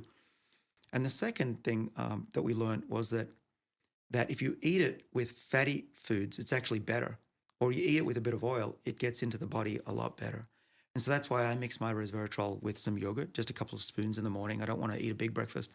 But without that, a lot of it's not even making it into your system. And there have been clinical trials that have failed. And when I look at how they did it, they were giving their patients or their subjects a capsule with water. And that's not going to work. That's fascinating. That's really fascinating. I never thought about that. So it has a fat soluble aspect to it. Oh, for sure. It's like brick dust. Chemists would tell you brick dust. And unless it's dissolved, it just pretty much won't get absorbed by the gut. And so we know red wine's a source. What else do we have? Well, And also chocolate, supplements. for sure. Well, I take the supplement because you'd have to eat a lot of chocolate as well. Yeah, right. But let me just make it clear that I don't know if it's going to make me live any longer. But I can tell you my cardiovascular system looks like it's a 20-year-old. So that's good. So far, so good. But what else can we do? We could peanuts, have a little bit. But unlike a lot of things we can do in our diet, resveratrol isn't found in huge quantities. There's only 1 milligram or 2 in red wine even. Yeah. And I'm taking between 500 and 1,000 milligrams. I love the fact that you mentioned the cycling aspect. And this is true with so much because, again, we have that some is good, more is better. Let me just do this every day. And I love the concept and also just the practicality of cycling nutrients, because even if you just think about the way that we evolved, we're not having the same thing every day. Yeah, and here's the great news. We used to think that calorie restriction was the way to go, and we've known for thousands of years that being hungry is good for you. But we used to think that based on monkey studies and rat studies, that those animals and we would always have to be hungry. But you've got to pulse it. You're allowed to eat and be full once in a while. And that's great news, because if you give mice and rodents now, rats, food during the day, they can eat 90% of what they would normally eat in a calorie-restricted diet, but be hungry all the time. So we can live great lives. I eat a late lunch or skip lunch, but then I typically eat a really nice dinner. And I've actually grown to love food a lot more for that reason. Wow, Because you do appreciate food rather than just Absolutely. shoving it down during the day. But I think I live, first of all, a much healthier life, but also one where I'm a lot more grateful for food. Yeah, and I could personally affirm that experience. And I remember, I mean, this is over a decade ago, but I would go. This is one of the things that makes me good at what I do is that experimentation. So I would do several weeks of fasting where I'm just having juice, right? It's vegetable juice. And I remember I've shared this story before, but it might be hard to believe, but I didn't eat a salad, like an actual salad, until I was about 25 years old. That was the first time I ever had one in my life. I was raised on like fish sticks and like I was probably like 4% ravioli, like just in my blood, right? And so eating a salad just was out of my paradigm. It's just like, why would I do that? And I remember after a 21-day fast, I went and got a salad. And prior to this, just a couple weeks before I did the fast, I tried to eat the salad, went right to the trash can, gagging. Okay. I got the salad and I took the first bite, and my brain is just like lighting, just like, this is so good. I can't, but I was still scared. I'm like, I'm going to throw up any moment. And I took the next bite and I'm just like, this is the greatest thing I've ever eaten in my life. And I ate the whole little salad I had gotten for myself. It was at Whole Foods, just like tucked in a corner. And this is true story. I was walking out, I threw the box away, and I told a random person, I was like, I just ate a salad. And they looked at me like I was from another planet. They were like, oh, okay, And I was just blown away at how much I appreciated eating after not eating for so long, right? And so having those moments, even now, just intermittent fasting through the day, I totally agree. Last night we had dinner. I was really crushing it yesterday, just working, doing some stuff behind the scenes.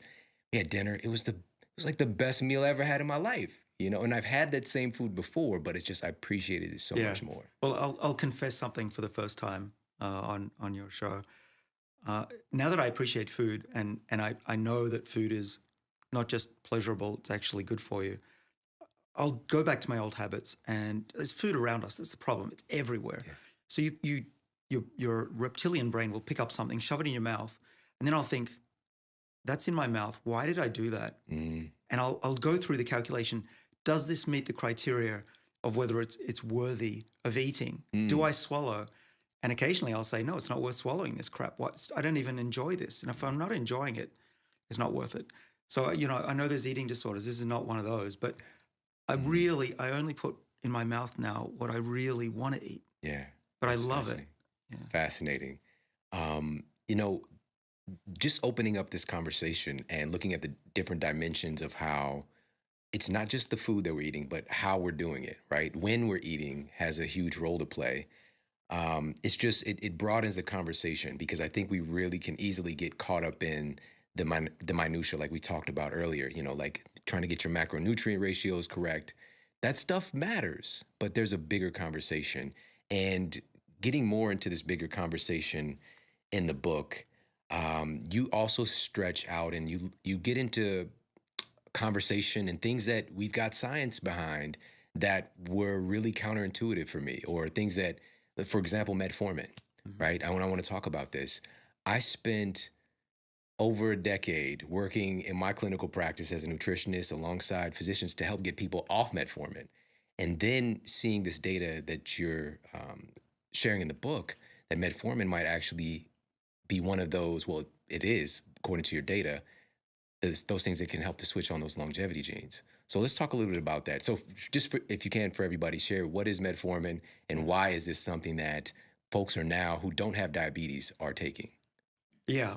So metformin is one of those gifts to humanity. It's on the list.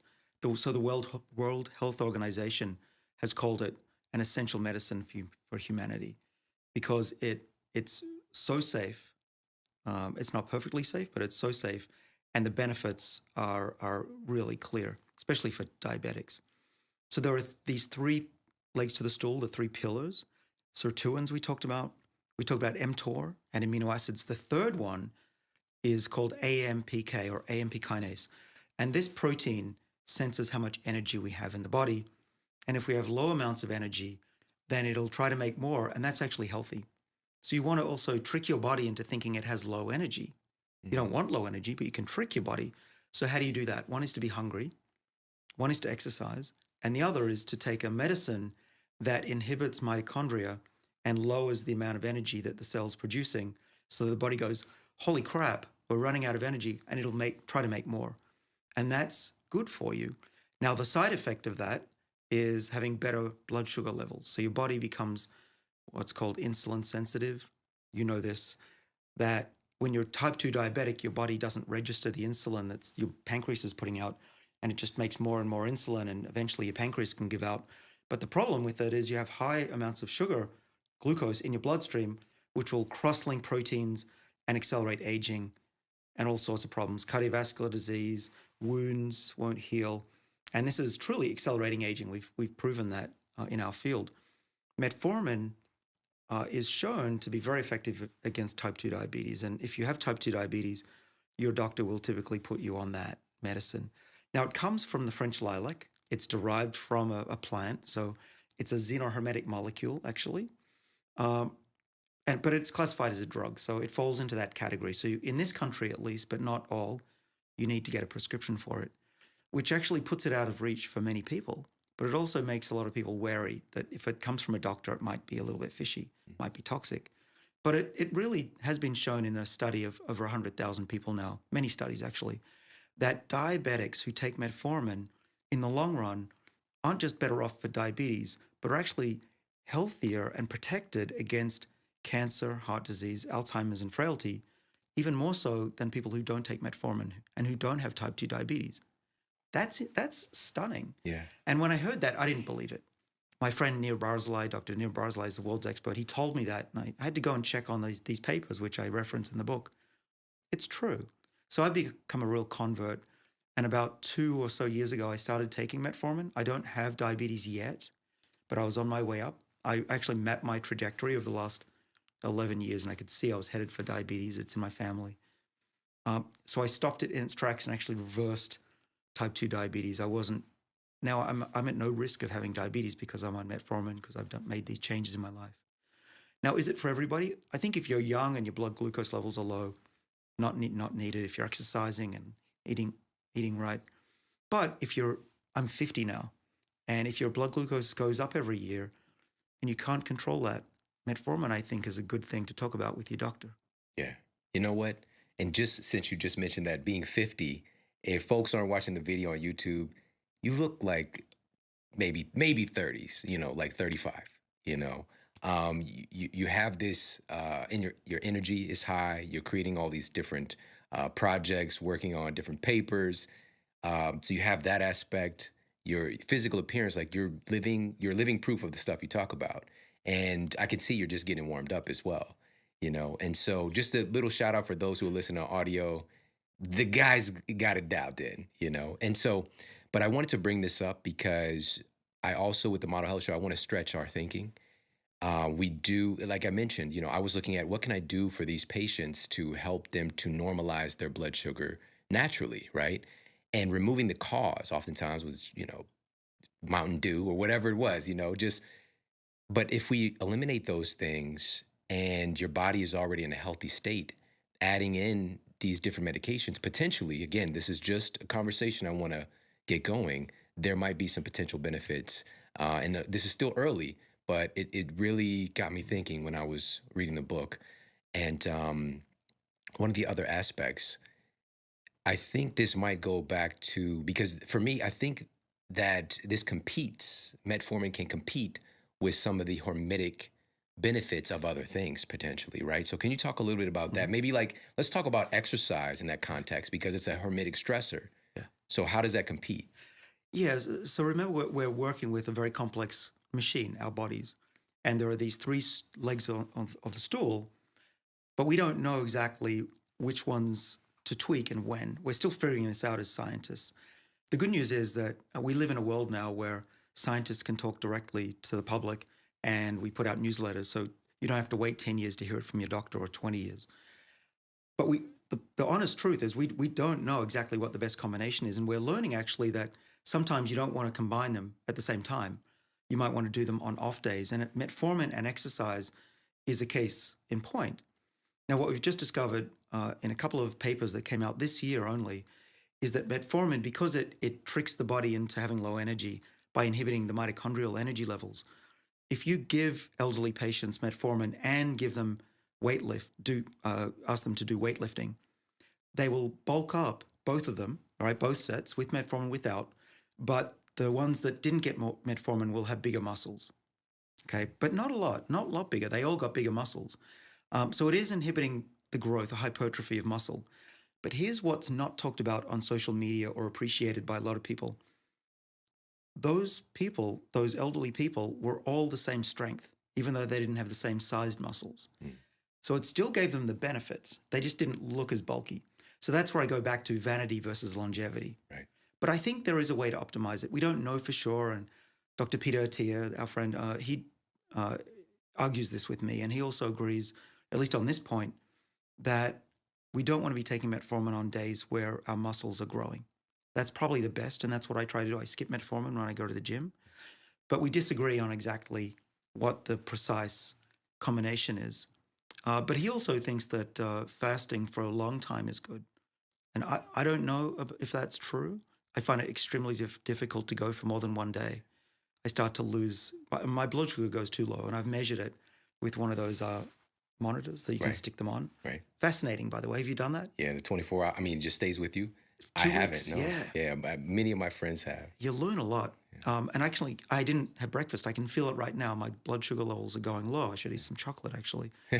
But yeah, if I go for 3 days or a week like Peter does, he actually is turning on pathways that I think Right. are even more beneficial. Yeah. There's one called chaperone-mediated autophagy, which is basically super recycling of the body's proteins. And that's something I think that he's right about. And if you can go for 3 days, more power to you.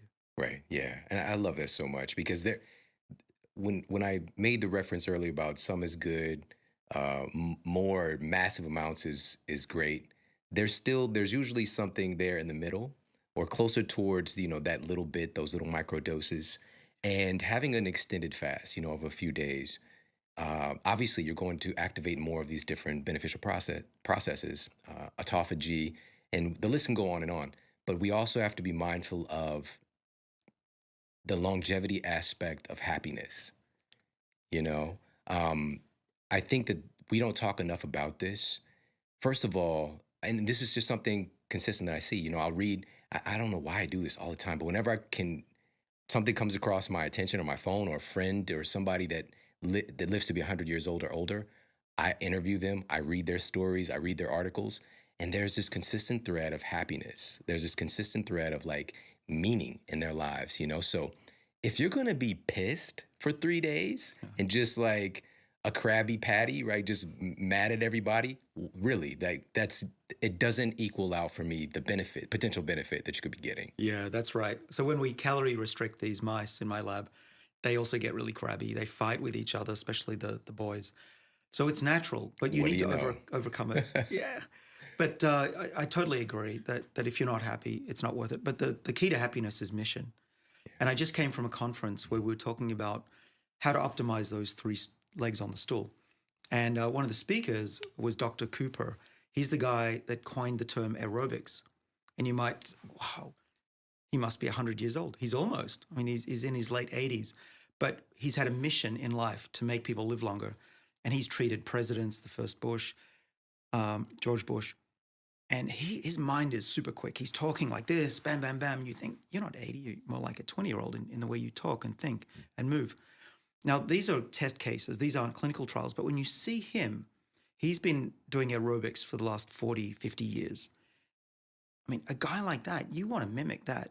And what he's shown in thousands of patients that he's treated and tens of thousands of kilometers or miles that his patients have run, he can reduce the rate of aging, clearly.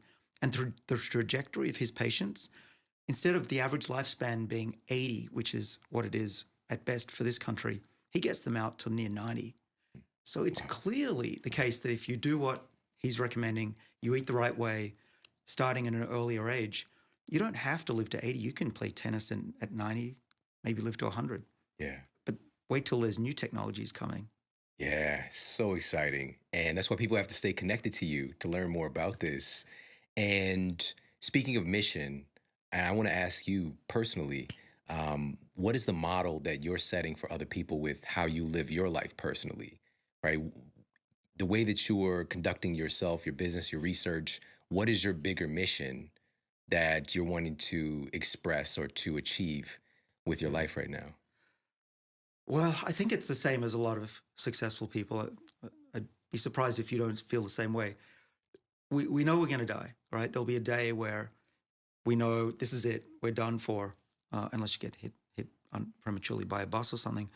When that moment happens, I want to be able to say to myself, I did the most I could to leave the world a better place than I found it. And it can be a little bit, it can be a big bit, but you got to put everything into it. And I think that humanity can do a lot better. There's far too much complacency and giving up.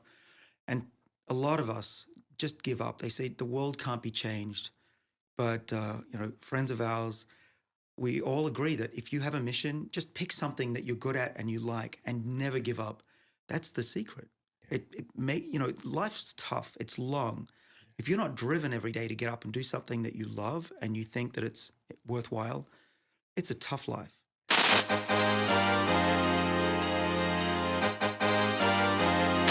Glucosamine. God, someone's gonna put it in your show and tell me exactly what it is.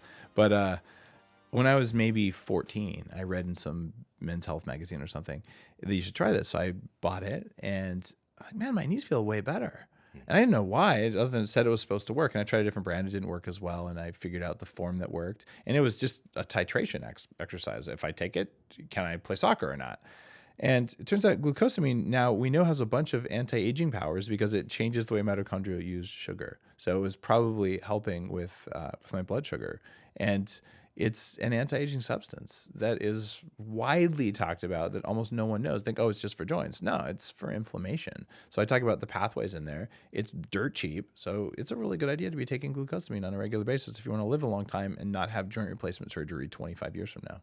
And there you have it. So we talked about the 4 killers. Then you shift gears and you talk about 7 pillars of aging. So these are the 7 things that are really little known, in my opinion, that are the biggest catalysts that are moving us towards aging. So we talked about don't die. Yep. Now we're looking at the things that accelerate our aging. And I want to go through just a couple of these. All right. The first one was mitochondrial mutations. Yep. Yeah, let's talk about that. So mitochondria, you have anywhere between 200 to 15,000 mitochondria inside each cell in your body, except your red blood cells. They're free of mitochondria. And the cells that have the most energy requirement have the most of these things, the ones that are most important. So your brain cells and heart cells are the most studded with mitochondria. And they're smart little things. And you get all their DNA from your mom, at least if you're like most people. There's a few other weird corner cases where other stuff happens. But essentially, these are passed down from 9 women in somewhere 11, 12,000 years ago. All of us are related to one of 9 great-great-great-great-great-great-great-great grandmothers. And problem is that these mitochondria mutate relatively easily over the course of your life. And it doesn't mean you won't hand on the right genes to your offspring, but as they mutate, you don't make energy as well. And what happens every time when your mitochondria can't turn a molecule of food and a molecule of oxygen into an electron, it makes inflammation. Inflammation leads to diabetes and all the 4 killers. So these mutations build up and we don't have repair systems. So what do? There's practices that don't cost anything that are in Superhuman that cause mitochondrial biogenesis. There's relatively affordable, like $50, $60 affordable compounds that grow new mitochondria. There's certain types of exercise. There's types of sleep. So what you want to do is put your body through these brief periods of intense stress so the body looks around and goes, oh, that mitochondria can't really make heat right now, or it can't make energy right now. I guess I should kill it. Because your body will prune the weak mutated mitochondria and kick their asses out of there and grow fresh young ones if you give it the right instructions. Guess what? We have not been taught to give it the right instructions. Mother Nature was very elegant in our design because 150 years ago, there was probably some angry buffalo chasing you every now and then, or a tiger trying to eat you, and there was times you didn't have any food, and there were times you were a little cold, and the body would go, oh, I guess I should take care of this. Well, we don't get any of that anymore, and it turns out those are important signals. They're just unpleasant. So how do we get those signals to happen in the minimum possible amount of time with the least inconvenience and the least cost? I'm down for that, and that's what's in Superhuman.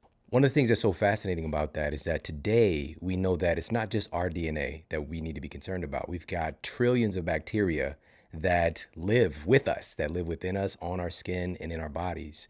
And they have their own genes. Our mitochondria has its own DNA that can get damaged. And so we need to look out for the well-being of not just our DNA, but our mitochondrial DNA can get damaged even easier, which is just super fascinating to me. And this is one of the things that you really highlight and talk about in the book. It's when you really think about it, we have this collection of bacteria, and it talks to our bacteria, and there's all kinds of cross reactions. Wired magazine had an article a few years ago that had the best headline, I think, of any article I've ever seen, and it said something like, "You are surrounded by a cloud of fart bacteria." You're like, great guys, I'm horrified, or skin and fart bacteria. But what the point of the article was is that with genetic sequencing, when we leave this room 2 hours from now, they could come in with the forensics team, measure the microbiome in the air, and determine that we were in this room if they know our microbiome. Okay, so it's not just our bodies. There's no sovereign entity. There's no boundary to where you are. But what that means is you're a hollow tube, right? Because food comes in, it replaces cells in your body, and then you shed your skin and you poop out the other stuff. So you and me, our bodies don't even exist. We're just like a whirlpool in a stream. There's matter coming in, there's matter coming out. That's super powerful because that means you can modify the matter coming in. And what can you do to make the whirlpool that is you more coherent to stick around for longer? That's anti-aging.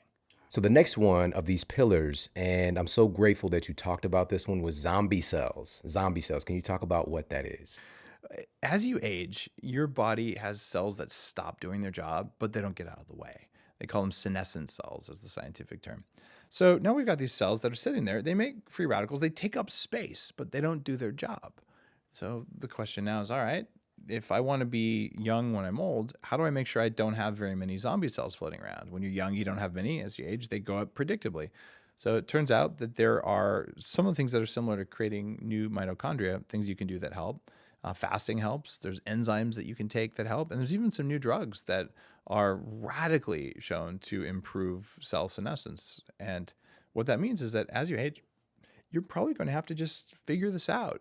And the techniques, there's a list of bullet points in here of things you can do now. Some of them are billionaire techniques. And I've done crazy stem cell things, probably more stem cells in one sitting than any human ever as part of the research for this. But hey, I'm going to live to 180. Someone had to do it.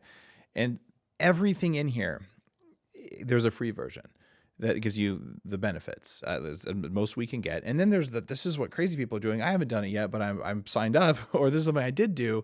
But just like cell phones, if we go back 20, 30 years, the only person with a cell phone was the investment banker, and the whole trunk of their car was the phone, and this giant thing up to their head, and it's $25 a minute, and everyone would swear at them. Look at that. Who does he think he is with his cell phone? And now they're $1 a month in Africa. Okay. Anti-aging technologies are the same as cell phones. They are coming. Some of them are expensive now. Some of them are cheap now. You just don't know about them. But the expensive ones, they'll drop in price just like computer chips. And the demand is that strong. And it's our job as podcasters, as health influencers, to just tell people, hey, this stuff is real. And once the demand is there, I promise you, as an entrepreneur, that we will make it for you at a price you can afford, because that's what entrepreneurs do. All right, so we know that we have these zombie cells, potential zombie cells.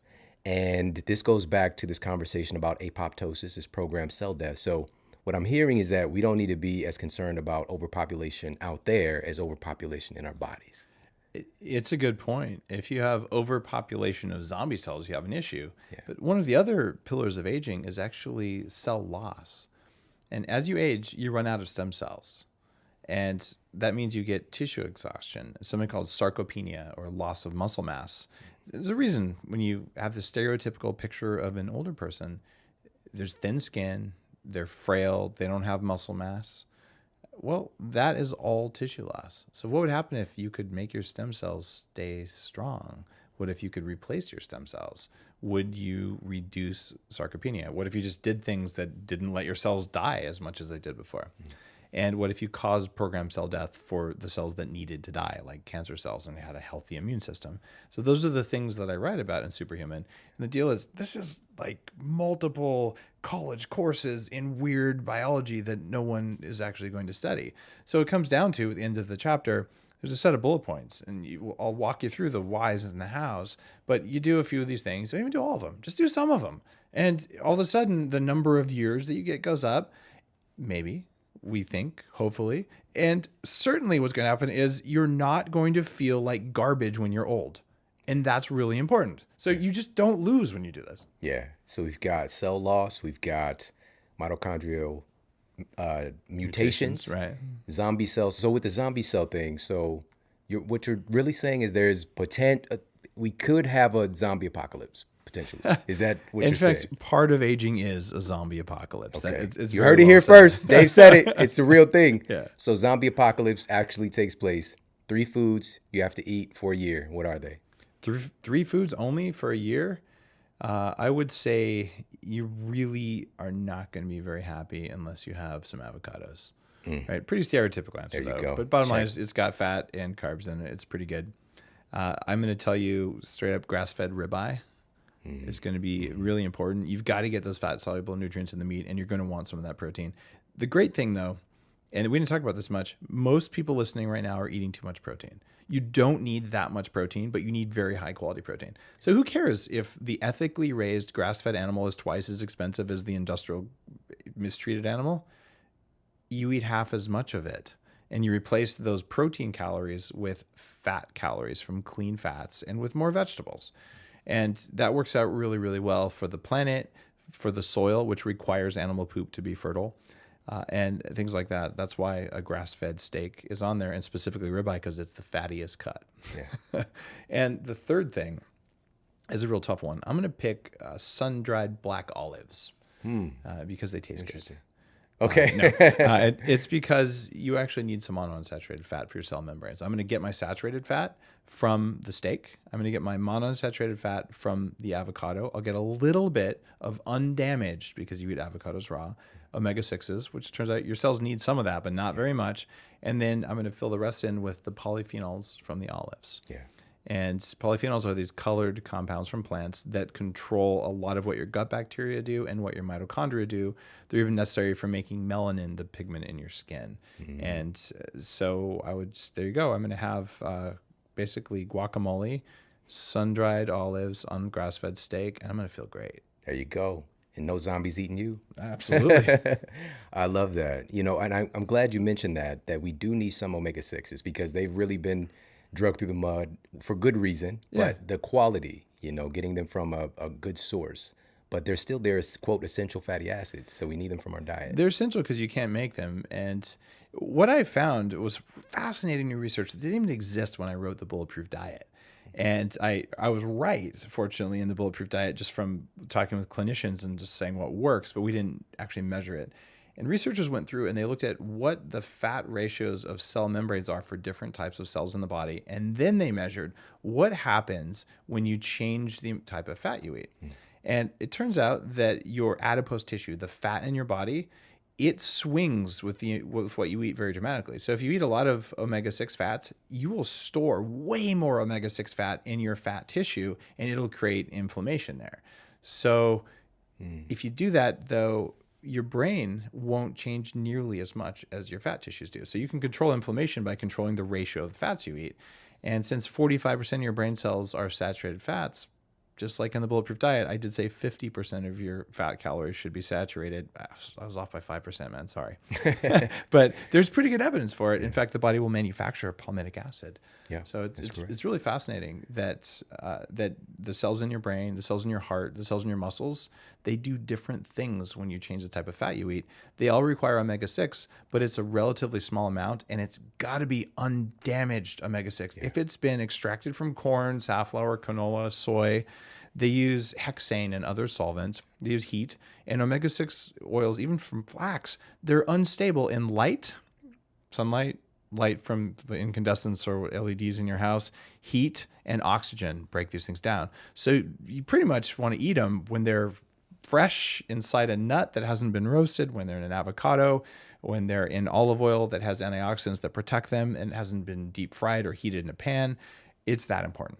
Yeah. And I definitely want to talk about this one, which is cellular straitjackets. Oh, yeah. Yeah, let's talk about that. We all know what it's like to get a callus. And you're saying, oh, my skin isn't flexible right there. It's on my foot, whatever. Well, the same thing happens in your cells. And we build something called amyloid plaques throughout the body. Most people have heard of amyloid plaques because of Alzheimer's disease, where there's something called beta amyloid. Well, whenever there's inflammation throughout your body, you build up these plaques, and these are like straitjackets. They keep your cells from doing what they're supposed to do. So we got to ask ourselves, what do we know about what causes plaque to form? And once you realize that, oh, amyloid can be affected by all kinds of dietary things, by all kinds of exercise things, and there's even some new drugs that can reverse this kind of formation of amyloid, you realize it's the same thing as a professional ball player, right? Maybe if someone hits you in the knee 15 times, you're going to need a knee replacement, but if you could get hit in the knee less, you'll need less replacement. So this is the scar tissue that builds up over time in or around the cells. And you got to do something if you have a lot of it. And this is a real simple thing. Look, if you're 20 years old, like, man, I'm just going to make a few changes. These aren't painful changes. These aren't changes that take any more energy than what you already do. You're just going to change a habit from A to B, right? Equal amount of pleasure, equal amount of time, equal amount of money. But the new one, I got less amyloid forming. And if you're older, you're saying, all right, I'm definitely going to stop pouring gas on the fire, and maybe I'll actually reverse it. I love that visual of thinking about a straitjacket with ourselves. It's like that. And they got to move around. And it's fascinating when you dig into this cellular biology. People don't know this, but those little mitochondria inside a cell, they have a way to move around. They'll actually make a little transport thing like a bus. They call it a shuttle. And then a mitochondria, like, oh, I need more energy over here. They'll move a power plant like they do for a concert. Like it'll go through the neuron and go over here where it can make some energy, and then it'll move back over here. There's crazy levels of stuff that's totally invisible to us. No one knew about this 30 years ago because we just couldn't see it. And now we're looking at stuff happening inside of our cells. In fact, just last year, they found another organ system that no one knew about in the skin, because they only looked at the skin of dead animals under a microscope. It's like, oh, we can look at live animals, and holy crap, there's this whole part of the lymph system that no one knew about. So we don't know very much, but we know way more than we did, and that can guide us in what to do. So you feel good when you're old and you live longer. Yeah. And one of those things that tightens the straitjacket more than anything, well, one of the strongest things for us to be aware of is these advanced glycation end products. Yep. Right? Yeah. Now, I wrote about advanced glycation end products in the Bulletproof Diet, and there's two forms of these that we get. This is what happens when you get a sugar and it interacts with a protein, and they stick together to form a hard to break down compound that creates free radicals. And easiest way to envision this, you throw onions in a pan, turn on the pan, you get browned onions. The brown stuff is advanced glycation end product. Now, I made the argument in the Bulletproof Diet that eating advanced glycation end products is probably a bad idea, but even worse is eating a large amount of sugar or any other food that raises blood sugar. Because if you got sugar coursing around in your body and your body is made out of protein, fat, and water, you're going to get advanced glycation end products inside your arteries, inside your cells. So you're caramelizing yourself. Yeah. So number one, don't eat sugar. And if you have 3 grams of sugar, no one cares. Right? Like seriously. But if you do what most people do, I'll just have a few of these little candies, and I'll have, a whole bunch of ice cream, and I'll do a bunch of this, a bunch of that. That does cause advanced glycation, which contributes to aging via pathways we understand. It creates these amyloids. So what about eating then? Well, since 2014, when the Bulletproof Diet came out, there's been a little bit more research. And there are now several studies that I cite in Superhuman about the effects of eating advanced glycation end products. And here's the deal. Food that is highly caramelized, like caramel, is bad for you. It increases your aging because it's full of AGEs. It says right there in the name. And when you look at things like overcooking meat and charring meat, it is a well-known risk. And when someone says eating meat's bad for you, massive question. How did you cook it? Because a deep-fried, microwaved, char-grilled, smoked, and dipped in honey sauce piece of meat is still meat. It just might have a different effect on you than a piece of sashimi, which is also meat. You have to think about it. It's not as simple as saying meat is good or bad. That's dumb. And I can tell you plants aren't good or bad either, because if you walk outside right now and you take a bite of the first plant you see, if you don't end up in the hospital, you're going to end up in the bathroom, because most plants will kill you if you eat them. So it's simplistic and stupid to be plant-based or animal-based. Those are meaningless, and this is a prime example of why. And so burned meat, particularly bad for you. Yeah. You know what's so funny? We've been having these little synchronicities.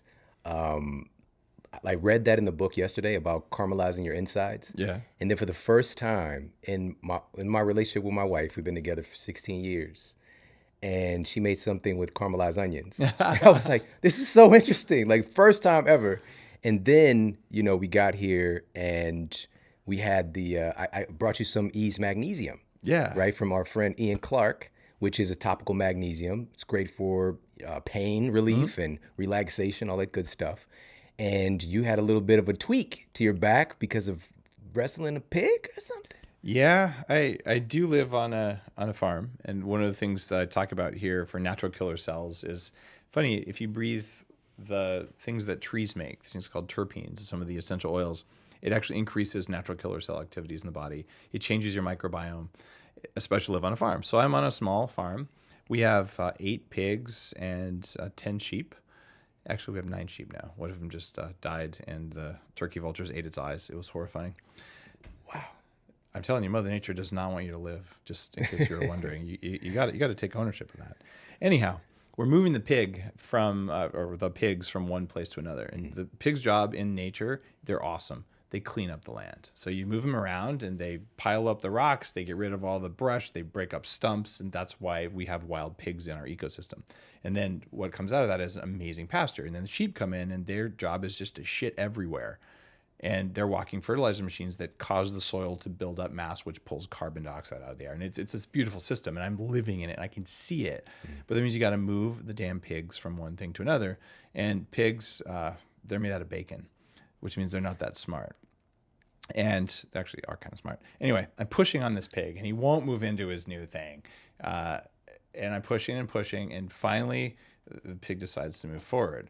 And I'm like, do I want to faceplant in the mud? No. I'm like, thank God this is not on social media.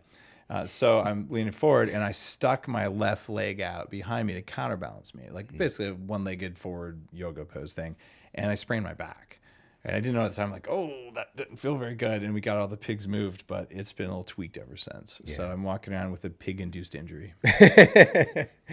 And again, it was a good synchronicity. I just happened to bring that to you for a gift. Like, I was looking around, like, what can I bring Dave today? And it just jumped out at me. Thank you.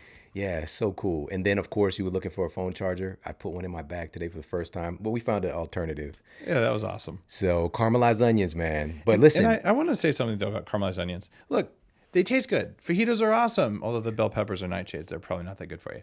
But here's the deal. If you eat caramelized onions occasionally, it's all right. Yeah. Right? It's a delicacy. If you eat caramelized onion smoothies because you think they're healthy, you're doing it wrong. Yeah. Right? Like there's limits and there's normal amounts of things.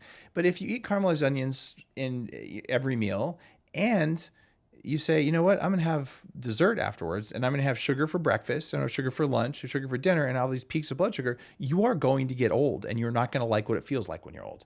Yeah. And that's the mindset here. Perfection is one of those things that will make you old. Right. Because you worry all the time, and worry makes you old. There's a huge amount of stuff in Superhuman about stress and what it does for you. So this isn't about orthorexia. This isn't about being perfect. It's like, look, what if you cook the onions a little bit less? And it still tasted good. Like, could you make a soup that way? Could you make the meal you wanted to make? And if you could, less caramelizing is preferable. But it's not going to kill you if you caramelize your onions, because that's the way your mom did it. Yeah, I'm so glad you brought this up, because that's one of the things we tend to turn to is just like, so you're saying I can't. Yeah. So you're saying I can't have. And really what it's going to ultimately boil down to is that stress of trying to do everything perfect is aging you. Like you just said. Absolutely. And just understanding, like, there's so many great things for us to take advantage of. We just want to err on the side of those things that are extending our lifespan and avoiding the things. But you were pretty hardcore on avoiding the fried foods, right? That really matters. And in fact, everything in Superhuman is written through this lens of ROI, return on investment. And everything we do is an investment, but it's not an investment of dollars. That's really like a capitalist American mindset. It's an investment of energy, right? Energy more so than time. Because really, if you have a whole day and you feel like crap, it's not really very useful time. So it's all about your energy first, time second, dollars third, right? And when you look at things like that, all right, what takes the least amount of energy, the least amount of time, the least amount of dollars to give me the most return that I'm seeking? And the return that we're seeking in Superhuman is you want to feel good when you're old, and you want to have more years of your life. So that's the mindset here. And I'll tell you, if you want to get old real fast, use weasel words. And that's a thing from my last book, Game Changers. But can't, need to, and things like have to, and impossible, and try. So I'm going to try to do the things in the book. No, you're not. You already presuppose failure. And you say, I can't do it. Bullshit. You probably aren't going to do it, but maybe you can do it. You just don't know how, right? But if you tell yourself you can't, you won't ever look for how. So stuff like that, mindset is a part of aging. And I tell you, the most important thing that you could do to live a long time, Sean, isn't anything in the book other than maybe the first chapter, where you look at your picture of aging. And if your picture of aging is wheelchairs, diapers, putting your car keys in the fridge, and tubes and monitors, and an empty bank account, that's probably where you're going to end up. So you change your picture of aging right now to say, I am vibrant, I am walking around, I have healthy relationships, I have friends, I have family, I'm taking care of my community, and my brain works. And that's what the future holds. That will make you age less. And that is provable. There are many studies like that. So just erase the garbage in your mind about old age being infirm and weak and feeble and unable to care for yourself or others. That is not how it was ever meant to be throughout history. And that's not how it is today, unless you let it happen. Yeah, love it, man. Wow. You know, there's so many things I want to ask you about, but I don't want to glance over something you said earlier. You said melanin. And you actually made it a point to talk specifically about melanin in relationship to longevity. What's up with that? This is something, it's some of the most fascinating science out there. Melanin makes our skin dark, but there's melanin deep inside your eyes and inside your brain. In fact, scientists used to call this junk melanin. And I learned about this when I was doing the research for Headstrong, my mitochondria science, how to hack your brain book. And it turns out melanin has a superpower. It's unbelievable. It can actually make extra electrons outside of the way normal electrons are made in the body. And it makes electrons when it's heated or vibrated. And that means that the reason your brain has extra melanin that no one could explain, whenever scientists call something junk, it means it's probably useful. We just don't know why. Right. Well, the reason that junk melanin is likely in the brain is that it's providing extra power when necessary. And the way your body makes melanin is by cross-linking polyphenols, these colored compounds in food. Coffee is full of something called melanoids, which are melanin precursors. So one of the things that's part of the Headstrong set of things to make your brain work better is how can you increase melanin inside your brain, in your eyes, and on your skin to the extent your skin can do it.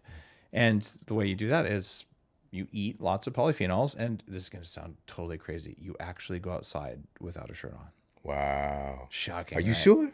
Yeah, I mean, it sounds dangerous, but people might have done it in our long history.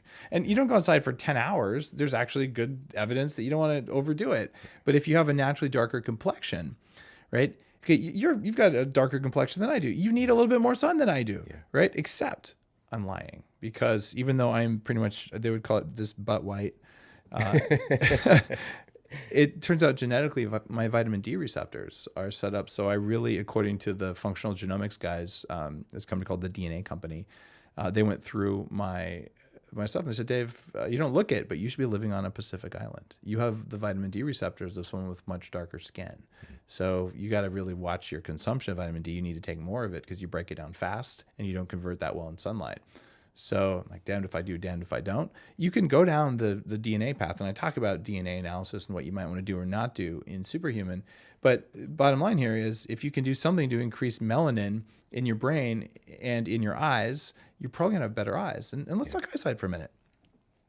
I did some really advanced testing of my eyes to say, all right, what's going on? Because, man, macular degeneration is one of those things you don't want to get when you're old. Oh, I'm old and I'm happy and I have lots of energy and I can't read anymore because my eyes don't work. My dad has it, by the way. So there's stuff you can do with microcurrents and acupuncture points and vitamins and all. And I formulated an eye supplement that I've been taking for years. And I started True Dark. I'm wearing these glasses here from this company that specifically blocks certain damaging blue light. And when I went to the eye doctor, she said, this is crazy. You're 46 years old. You're 20/15 in both eyes. And you can read the very finest print that like a 16-year-old can read without glasses. And, quote, you are exhibiting none of the stiffening of your eyes that we expect to see in someone your age. Something's working. Yeah, that's so cool. So one of the last things I want to ask you about, again, so many things I want to ask you, is just really in this same vein, because we want to avoid what you call junk light, but then there is some light that we are not getting enough of that are tied to longevity. So let's talk a little bit about that. It's really interesting when you say, oh, light's good or light's bad. Well, which light? It's the same as fat or protein. Which protein? Yeah. Was this the bad stuff or the good stuff? And then what's the dose? And even what's the timing? We were wired to wake up when the sun comes up. When the sun comes up, it's not very hot. There isn't a lot of infrared light, but there's lots of red light because that's sunrise, the pink and orange, that kind of color. And then as the day progresses, it sends a signal. 5% of the cells in our eyes are called melanopsin sensing cells. They receive light, but you don't ever see that light. It doesn't go into your visual cortex. It goes around your visual cortex into the timing system that tells your brain what time of day it is, so it knows whether you should be hunting for something or going to sleep, whether you should be making melatonin or you should be making testosterone or whatever else. It really messes with your entire system to get that wrong. And as the day progresses, the angle of the light coming down and the entire spectrum from ultraviolet at the very high end all the way down to infrared, middle of the day. It turns out getting infrared and red light before ultraviolet primes the skin to protect itself. And if we do what we do today, which is you go into an office which has blue lights, these LED lights are very rich in blue spectrum. They have no infrared because that's energy efficient. The body's like, I'm getting hit with the most stressful light source and none of the healing and supportive and priming light sources. So the answer for that is you wake up and go outside with your glasses off, your contacts out, and take your shirt off, or at least have your sleeves rolled up for 20 minutes. And this is how you tell your body that it's morning. And if you do that, you will sleep like a baby at night. And if you, at nighttime, do what I do at home, I installed red outdoor lights instead of white ones. So I don't attract bugs to the house. I don't interfere with the owls and eagles and other birds that live there. But I can go outside and see the stars because I don't blind myself. And indoors, I have dimmer switches. And when I travel, I wear the True Dark sleep glasses. This is a patented set of frequencies so that I can get usually a couple hours of deep sleep, even if I'm in a hotel and I landed at midnight and I was at over-illuminated airports and places like that. It's all about light. And if you want thick, healthy skin, red light and infrared light are shown in lots of studies, and even amber light, which is a new thing that True Dark is doing. They have something called True Light with amber in it. And yes, I'm promoting my own company in case anyone was just wondering. What happens with that stuff though is the studies are out there and they show this is what this color of yellow does to the skin. This is what this color of red does to the skin. This is what infrared does. So I regularly expose myself to that. I travel with those things sometimes and have them at home, and we use them at Upgrade Labs at the Beverly Hilton here and in Santa Monica, where you can lay on giant beds. And a study showed from one of the vendors that we work with, when you use their very high intensity red light, they had a large number of people go through with dermatologists looking at their skin. And they went for 40-minute sessions, 10 sessions. So they laid on looks like a tanning bed, but it's red lights. And 100% of people had a reduction of fine lines in their skin. So their skin all got healthier. But here's the kicker. Saying maybe this is fake or whatever. So they waited 3 months with no additional treatments, and they had the dermatologist look at the people again. And they found that somewhere around 8% of them they just maintained the wrinkle reduction. But the other, and it's around 8%, I'm a little off, but it's in that range. The other 90 or 92% of people, they had a further reduction in wrinkles. In other words, the light exposure turned on healing and collagen thickening that stayed on for 3 months after they were exposed to the light. That's how important light is for the thickness and quality of your skin. And I just got to say, if you're listening to this and you have brown skin, it's even more important. And most people I know who have darker colored skin, huge advantage. You don't age as much. Like literally, like it's very hard to tell your age. So you already have an advantage from all the melanin in the skin, but it means that the light exposure for your skin is even more important for hormonal regulation, right? So it's a double-edged sword there. And I look where I am, like my skin is wired to look old sooner because it's paler, right? And then I've got to make sure I get the right amount of sun, but not too much sun. So it's very individualized. And I'll just tell you, red, infrared, and amber, they do magic things to your skin. Wow. So awesome, man. So it's true. Black don't crack. That's amazing. That's what all my friends tell me.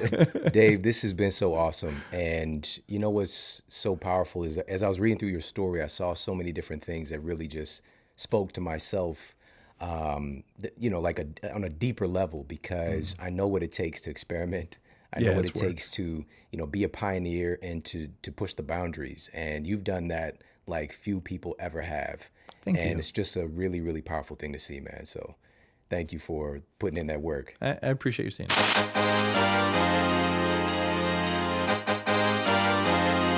Now, can people eat animal foods?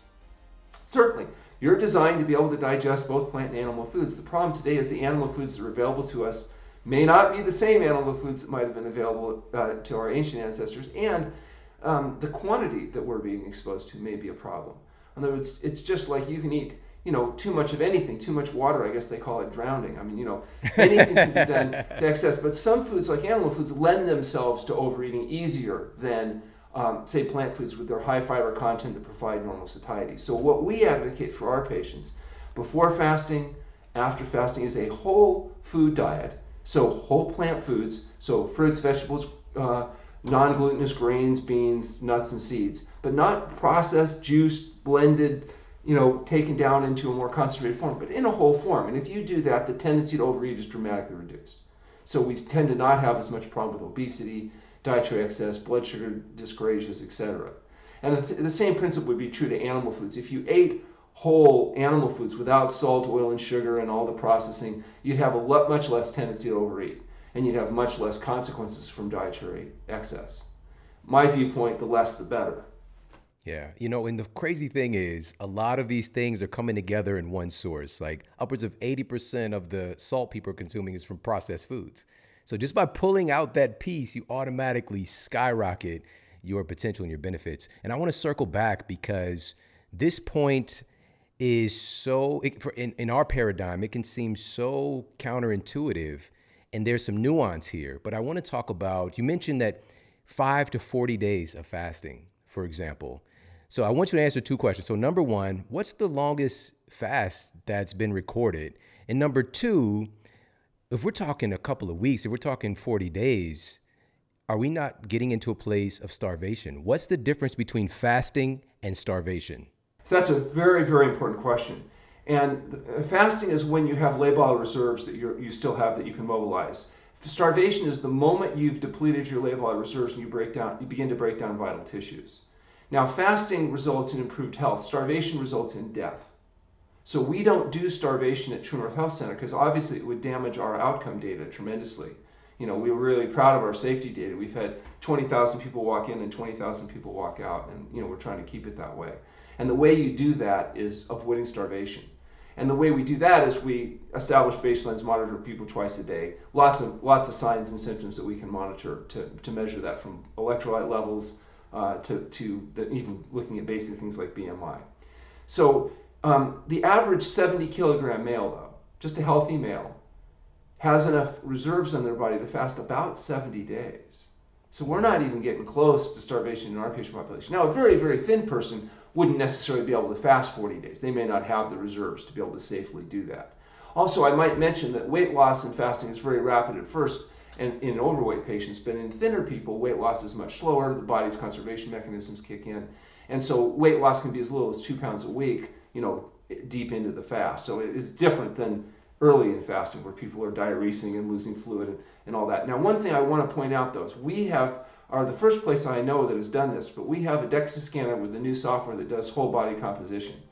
And so we've actually been able to go through and do a study where we are able to show exactly what happens to the fat, the protein, and specifically visceral fat during water-only fasting. And what we found is that not only is fat preferentially mobilized during fasting and protein conserved if you're resting, but that visceral fat is preferentially mobilized. So you might lose 20%, a person might lose 20% of their adipose tissue, but they may lose 50% of their visceral fat, and only a small percentage of their lean tissue.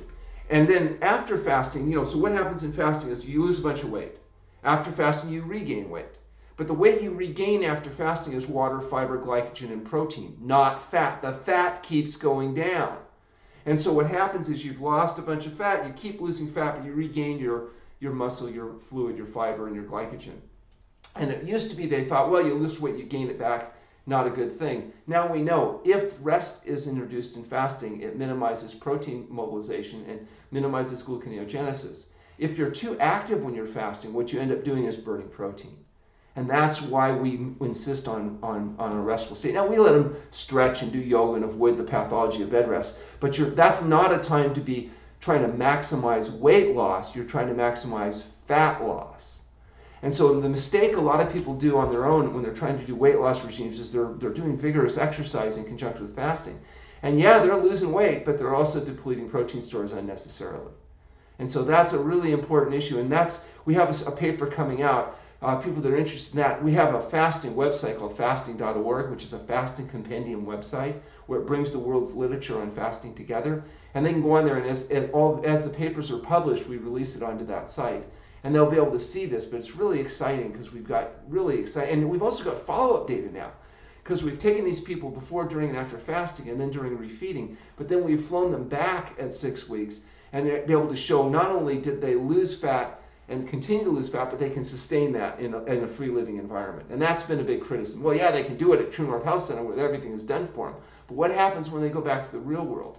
And we're able to show that people are able to sustain this, particularly appropriately motivated people.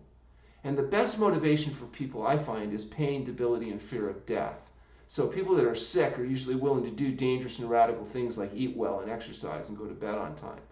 And also really health conscious people that are, being smart about it, trying to do health promotion, they also do really well. For the people that are looking for magic, this isn't so good. If they want to just keep indulging in short-term pleasure-seeking, self-indulgent behavior, they don't want to exercise, they don't want to get enough rest, this isn't for them. This is for highly motivated people that really, above all else, want to avoid the last 20 years of debility that will face most people because they don't live healthily during their younger years. All right, there's a lot there. So much good stuff. Listen, one of the big takeaways that I got, which is incredibly surprising, I love that you actually looked at this piece and studied it. Where is the fat being mobilized from that the body is breaking down? So it's predominantly coming from our visceral fat, which is well noted to be our most dangerous type of fat associated with cardiovascular disease, diabetes, the list goes on and on, Alzheimer's, but also, so in a lesser ratio of the subcutaneous fat, and also there's a muscle sparing capacity. But the key here is while you're doing the protocol, you're not exercising your face off. Right. That's unfortunately not where you can exercise. And so when you think about weight loss, you have a couple pounds of glycogen in your muscle. So you've lost 2 pounds of glycogen, and that will come back as you start refeeding. And you have fiber in your intestinal tract. That's going to go way down. Obviously, fasting, you're not going to have active bowel movements once the material that's in the colon is cleared. That you're going to start getting to have normal fiber back in them. You're going to be a little bit dehydrated because there's a physiological dehydration that occurs with fasting as part of the conservation mechanism. So you're going to get your fluid levels back, as you come off the fast. So there's several pounds of weight gain. That has nothing to do with fat. The fat on a whole plant food diet after fasting continues to go down. And that's what's really exciting. Even as the weight goes up, the percentage of body from fat and visceral fat continues to drop. And that continues as long as you keep eating a health-promoting diet. And then, of course, once you add exercise, then you pump back up the labile protein that you may have lost during fasting. You don't lose any muscle cells, but you lose a little bit of the juice out of the muscle, and that comes back after fasting. It takes people about the length of fast refeeding to get back to where they were before fasting. That's very important for athletes that are utilizing fasting, because they have to remember they have to have a recovery period, or it will deplete, they will diminish their performance level. So they have to have adequate recovery after fasting in order to be able to compete effectively. This is great. My big mission is providing a multifaceted viewpoint of wellness and options for folks who oftentimes, same people coming into my office were people who were told, this is incurable. This is something you're gonna have to live with for the rest of your life. You'll never walk again. You've got a certain amount of time to live, and all these different stories. And I want people to know that there's a variety of different voices, and the people that I bring forward for everybody are getting results for their patients, and they're not treating symptoms. They're removing the underlying cause of the disease, and there's many different paths to the goal, but this one can be incredibly powerful. Specifically, let me ask you about this. You mentioned colitis. And this is one of those conditions where for some folks, they have a chronic disease, but it's not as noticeable. It's not as like just a visceral experience. Even if somebody has high blood pressure, for example, they might not even know it. But when you have colitis, it's a constant issue. It can be just something that just keeps on interrupting your life. Same thing with Crohn's. Can you just talk a little bit about any success you've seen with that? Yeah, if you have Crohn's or colitis, you may have, as much as 20 bloody bowel movements a day. It can be a really debilitating condition. It limits people where they can go, what they can do, constant pain, debility, anemia, surgery, and premature death. And what's fascinating to me is that the diet is often not emphasized by conventional gastroenterologists. Some of them are antagonistic that diet may have anything to do with it. I mean, why would you think that what you put in your mouth might have something to do with what comes out the other end? I mean, how ridiculous. And the fact is, there are some food factors that are so profound that many of my patients have already figured it out just by trial and error before we even talk to them. One is dairy products. Dairy products are like gasoline on the fire of inflammation for many colitis patients. Those proteins are just absolutely antagonistic, and people can turn on and off their colitis sometimes just how much dairy proteins they're putting in their diet. Sometimes just stopping dairy is enough to actually bring the condition under better control. Another is glutinous grains, particularly wheat, rye, barley. These food factors, for people that are sensitive to those, it can be devastating. We know in 1% of the population that have celiac disease, everybody accepts that. But they have trouble understanding that just because your immune system isn't attacking you in the way that it does with celiac doesn't mean it can't be contributing to factors downstream in the colon, or with Hashimoto's thyroiditis. The gene, the HLA-DQ gene associated with Hashimoto's thyroiditis is the same gene associated with gluten sensitivity. So if the colon isn't being attacked by the immune system, it may be the thyroid that's being attacked. Lots of different mechanisms by which the body can be compromised by these factors. Sugar itself can be often antagonistic for colitis patients, as is alcohol. Alcohol is nasty, and most colitis patients recognize, if they hold off on the drinking, then they have better control in the bowel. If they do fasting, it's really profound because the gut will heal itself, and then with a carefully controlled diet, you can oftentimes get enough control that the need for medication is eliminated. So I want to reemphasize this, especially when we're talking about going from, the SAD diet, the standard American diet, or even a healthful diet, and still dealing with chronic issues. I want to implore folks to, reach out to your center and to get more information, because we're talking about medically supervised water fasting. And I would love if you could, this is a really important part of this, if you could just give a brief summation of what is the proper way people should be fasting? Like, do you just jump right into it? And also, what do you do after the fast is over? Do you just jump right back to eating food? Yeah, most important part of fasting is appropriate refeeding. It takes about half the length of a fast to carefully realiment. And in a longer fast, that's very important. It can be very serious, damaging, or even deadly. There's processes called refeeding syndrome, where if a person has a very long fast and were to go on to inappropriate refeeding, they can get into really serious trouble. So it's very important if you're going to do fasting. Number one, history exam and lab. Make sure you're a good candidate for fasting. Number two, proper supervision during fasting and appropriate rest, and then careful realimentation. So we usually, for example, will start with fresh fruit or vegetable juices, go to whole fruits and vegetables, steamed and starchy vegetables, and there's a progressive pattern. There's a day per week of fasting for each of these things that we do, so that it takes about half, like a 40-day fast takes about 20 days to fully realiment. A 10-day fast takes about 5 days to recover in a controlled setting. So careful refeeding, probably the most important part of fasting.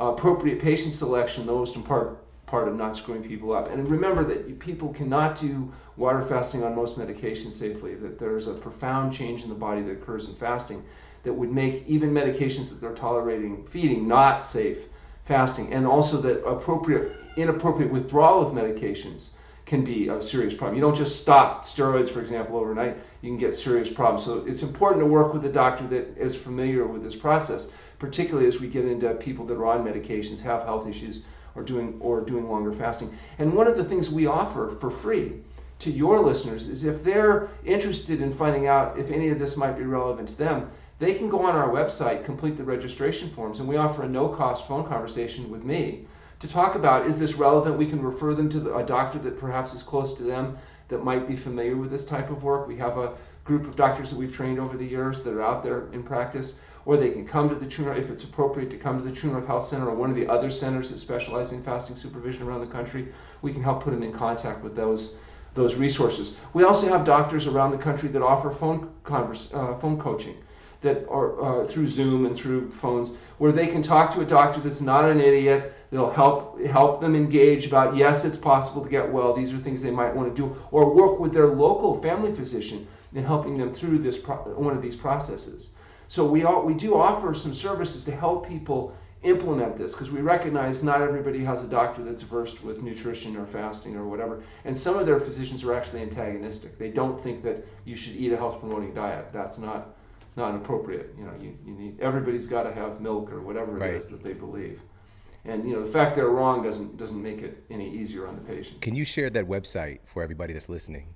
Yeah, our website is truenorthhealth.com. Okay, perfect. truenorthhealth.com. Click on the registration forms. It's pretty self-explanatory. Yeah, I love that you said this is something that's occurring more and more, thankfully. Again, I've been in this field for 20 years, but now it's starting to come up as like, don't just get a second opinion. Get a second opinion from somebody who has the same goal as you. Get an opinion from somebody who actually knows it's possible to not need lisinopril or metformin or Celebrex or whatever it is that you're using to treat the symptom that's caused by your lifestyle-related behavior. So I love that so much. Now, there's one other thing I just would mention. If people really want to get into the weeds with this, we have a book. It's called The Pleasure Trap. And it's readily available from Amazon and all the rest of it. And The Pleasure Trap is a bit of a disturbing book because it tells people what they need to know, not what they want to hear. So it's not going to give you foo-foo, blow smoke up your dress kind of a book. But if you're really serious about understanding it, it goes through and does a good job of explaining the rationale. It talks a lot about fasting and how fasting can be used to help escape the pleasure trap, and about the diet and lifestyle recommendations that we make. So there are resources available. Perfect. So, okay, we answered the tail end of the question. Now, what about the beginning? What is the proper way people should be fasting? So everybody should be fasting, in my opinion, 12 to 16 hours every day. Every day. You need to not eat the 3 or 4 hours before you go to sleep at night. Don't be eating right before you go to bed, because that food not only gets stored as fat, but it also tends to disrupt the sleep quality. People believe that if you do some exercise before you eat breakfast in the morning, it actually preferentially mobilizes fat reserves. That may be true. And so you have this period of fasting each and every day, 12 to 16 hours. And then we believe that occasionally appropriately screened patients may benefit from a longer period of fasting, ranging from 5 to 40 days. We recommend that be done in conjunction with their physicians and with the help of doctors that are familiar with fasting so they don't muck it up. Or come to a place like True North Health where we'll be happy to do everything for you. We'll supervise you. We'll get you through the process. We can do it affordably. Perfect. I love that. So let's go back. You kept saying this about exercise and fasting have so many similarities, and you mentioned some of the different things, autophagy, but one of those things that jumped out, BDNF, for example. Right. BDNF is really exciting, brain-derived neurotrophic factor. They did stuff with rats where they put rats in, genetically bred rats, so they're the same. And they put them in cages. They treat everything the same, except they give one rat a wheel where it can exercise. And they will. They will exercise.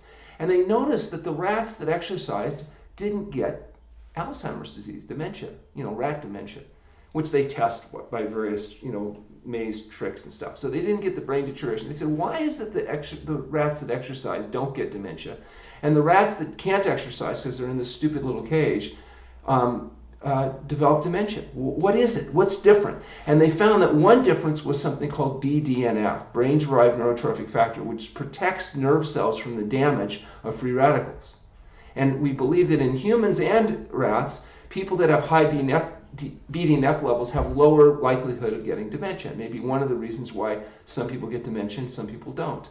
Well, exercise increases BDNF, and so does fasting. Fasting has a profound effect on BDNF, as does exercise. So we want to use fasting to increase BDNF levels, and whether it's 16 hours every day, or whether it's a week, or 2 or 3 or 4 once a year, whatever it's going to be, we believe that the accumulation of those practices may actually help us avoid premature death and disability, increase healthy life expectancy, not just life expectancy, how long you live, but can you avoid the 10 to 20 years of debility that many people experience at the end of their life? Can you live fully functional where you go to sleep one night and don't wake up, a natural death? Or are you going to spend the last 10 years of your life unable to talk or move, lying in some nursing home bed, waiting for people to come and change your diaper?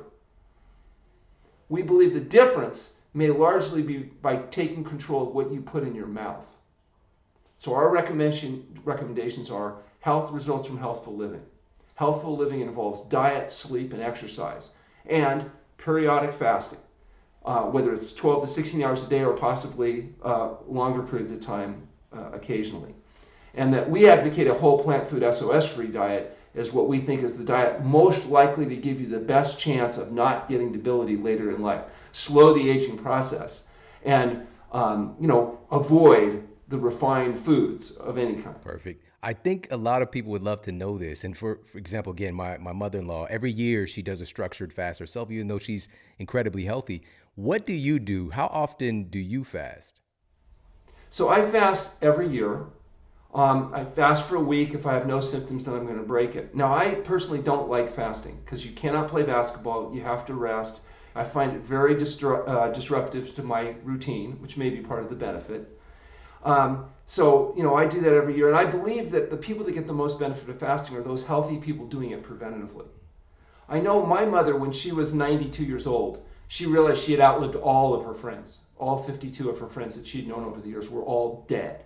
And now many of them used to make fun of her because of her crazy diet and all that kind of stuff. But nonetheless, she said she felt very alone because at 92, it's hard to make friends with much younger people. And the people in anywhere around her age group were often debilitated and didn't want to do the things that she wanted to do. And she said, Alan, you need to warn your patients.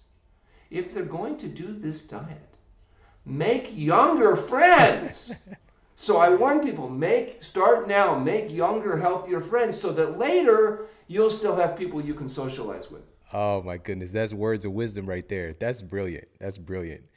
So, I think that I love that you just said that as something that is supportive of one who's already healthy, already taking on, because I think that a lot of this has been focused on, which it rightfully should be, on the healing of chronic diseases, which is a big part of our population. Right here in the United States, we've got right now at this very time, 242 million adults are overweight or obese. We've got about 50 to 60% of our population has some degree of heart disease. We've got 115 to 130 million folks diabetic, pre-diabetic. We've got a lot of issues that we can solve, but we can also get better. And that's what's so exciting about conversations like this, is like, what are the things that we can add into our superhero utility belt to just make us even better? I think one of the keys is recognize the pleasure trap, the hidden force that undermines health and happiness. If you really get the message of the pleasure trap, then you are very empowered because you can take responsibility to control your diet, your sleep, your exercise, and fasting, and avoid the diseases rather than have to try to treat them later. Yeah, I love that. Now, this is something that I touched on a little bit earlier, but it's weird that we're going to put this towards the end of the conversation, but I would love to know, because there's so many benefits here noted. Obviously, we've got so many different peer-reviewed studies on it. You're doing research, you're seeing the success with your patients, but has this been around a long time in medicine? Can you share a little bit of the history of fasting? Well, fasting, Moses, David, Elijah, Jesus fasted for 40 days, as long as 40 days. This use of fasting has been back to Hippocrates. This is not anything we've invented. All we're doing is taking this ancient practice and trying to research it so we can better explain why it works. They've already known it works. It's just a question of what are the mechanisms. And so that's what we're really interested in doing right now with our research, is trying to figure out non-invasive biomarkers so we can better tell who should fast, how long should they fast, when are they done fasting, and what dietary patterns work the best at maintaining health, not just over the short term, but in the long term. And our particular goal is helping people increase healthy life expectancy so they live until they die and not end up becoming debilitated and having to rely on their kids to kind of care for them, but rather remain high degree of functionality right till they reach their genetic potential. So Hippocrates, the quote father of modern medicine, was employing fasting as a tool. And way before that, as far back as you can go, you're going to find references to the use of fasting. Yep, definitely. So I've got a couple final questions for you. And one of them, you mentioned earlier, you said to make sure that you're a good candidate, right? And I would imagine, again, the majority of folks are a good candidate for employing some smart fasting in their life in one form or another. So who would not necessarily be a good candidate? And can we get those folks who aren't in that category to being a good candidate somehow? Yeah, so the people that have depletion deficiency syndrome, they've got cachexia, they're anorexia nervosa patients, people that have depletion issues, people that are in the end stages of metastatic disease, people that have severe kidney disease, because you need a certain amount of kidney function in order to be able to adapt to the fast, For example, if creatinine levels are over 2.0, we're not normally using water-only fasting. We'll do a modified program just because it would put too much load on those debilitated kidneys. People that are on anticoagulant medications would have to be stabilized off medication first, because you can't just fast on these medications because they get potentiated and create a problem. And if you just withdraw them, then you're at potential risk of stroke or having other problems. So it's really important that medications be appropriately managed, withdrawn, and be done appropriately in order to ensure that this is effective. People that have dysrhythmia issues that require anticoagulant therapy, because the anticoagulant therapy contraindicates fasting, would have to be managed with an alternative approach. But I might mention that some of the intermittent fasting approaches where they're using limited calorie intake can be done in conjunction with medication, so long as the physician is familiar with how to modify the drugs. So, those are some of the more common issues. Probably the biggest contraindication of fasting is fear. Fear is a very expensive emotion, so it's important people be educated to understand that this is an adaptive mechanism that the body had to have in order for our species to survive. Right now, though, people are so afraid of fasting. If they get on a plane to New York and they fly to California, they're pretty sure they'll die over Colorado if they don't eat the peanuts. They think the pretzels saved their life because, 5 hours would be, more than what their body could adapt to. Once they've seen that fasting works, once they've experienced it, they realize their body's ability to fast is a biological adaptation. All the humans that couldn't fast died in our ancestry. They had to be able to survive because spring would come late. And with this big bulbous neuronal net we have, our brain that's our biggest burner of glucose, if you didn't have the ability to change your brain from burning sugar to burning fat, you wouldn't be able to live any longer than the chimps can. And that's why you'll always find chimps hanging out in the tropics where there's a ready supply of fruit all year long, because their brain doesn't change to burning fat. It stays burning glucose. They can't fast like we can. Humans are really special because we had such a big brain. We had to have the ability to do this, and all the people that didn't have that ability are dead. Your ancestors, the ones that got enough to eat, didn't get eaten, lived long enough to reproduce, and passed on their genes. Your brain is the same genes as a human 100,000 years ago. The only thing that's really changed is our environment. We changed the environment with our innovation. And now we have access to highly processed fractionated foods. And that's why we have 2/3 of our population, as you said, being overweight or obese. Because they're exposed to these chemicals. We're addicts. We've become addicted to the pleasure trap cycle, and we've got to get out of it. Some people can get out on their own. Some people need help. Some people need to use fasting to escape the pleasure trap. This has been incredibly enlightening, and thank you so much for sharing your brilliance. I got one final question for you, and it's just so apparent in having this conversation. What makes you so passionate about this? What's getting you up every day and working with patients and just inspiring you to do this work in the way that you're doing it? Well, my wife says that the reason we made up the True North Health Center was so that I'd have a place to eat, and that the reason I'm doing this work is because I want to prove I'm right and everybody else is wrong. So she might be right. We've been married for 38 years, so She's whatever right. she says, I know the secret to a successful marriage. I know those 2 magic words. Yes, dear. That's right. Legendary. Legendary. Hey, if you like this video, make sure to check out this video right here to up-level your health today. When your risk for Alzheimer's is 50-50 for all Americans, if you live to be age 85, that is the flip of a coin. We can do a lot better than that. And that is just by looking at our blood sugars, getting some exercise, eating the right kind of fat,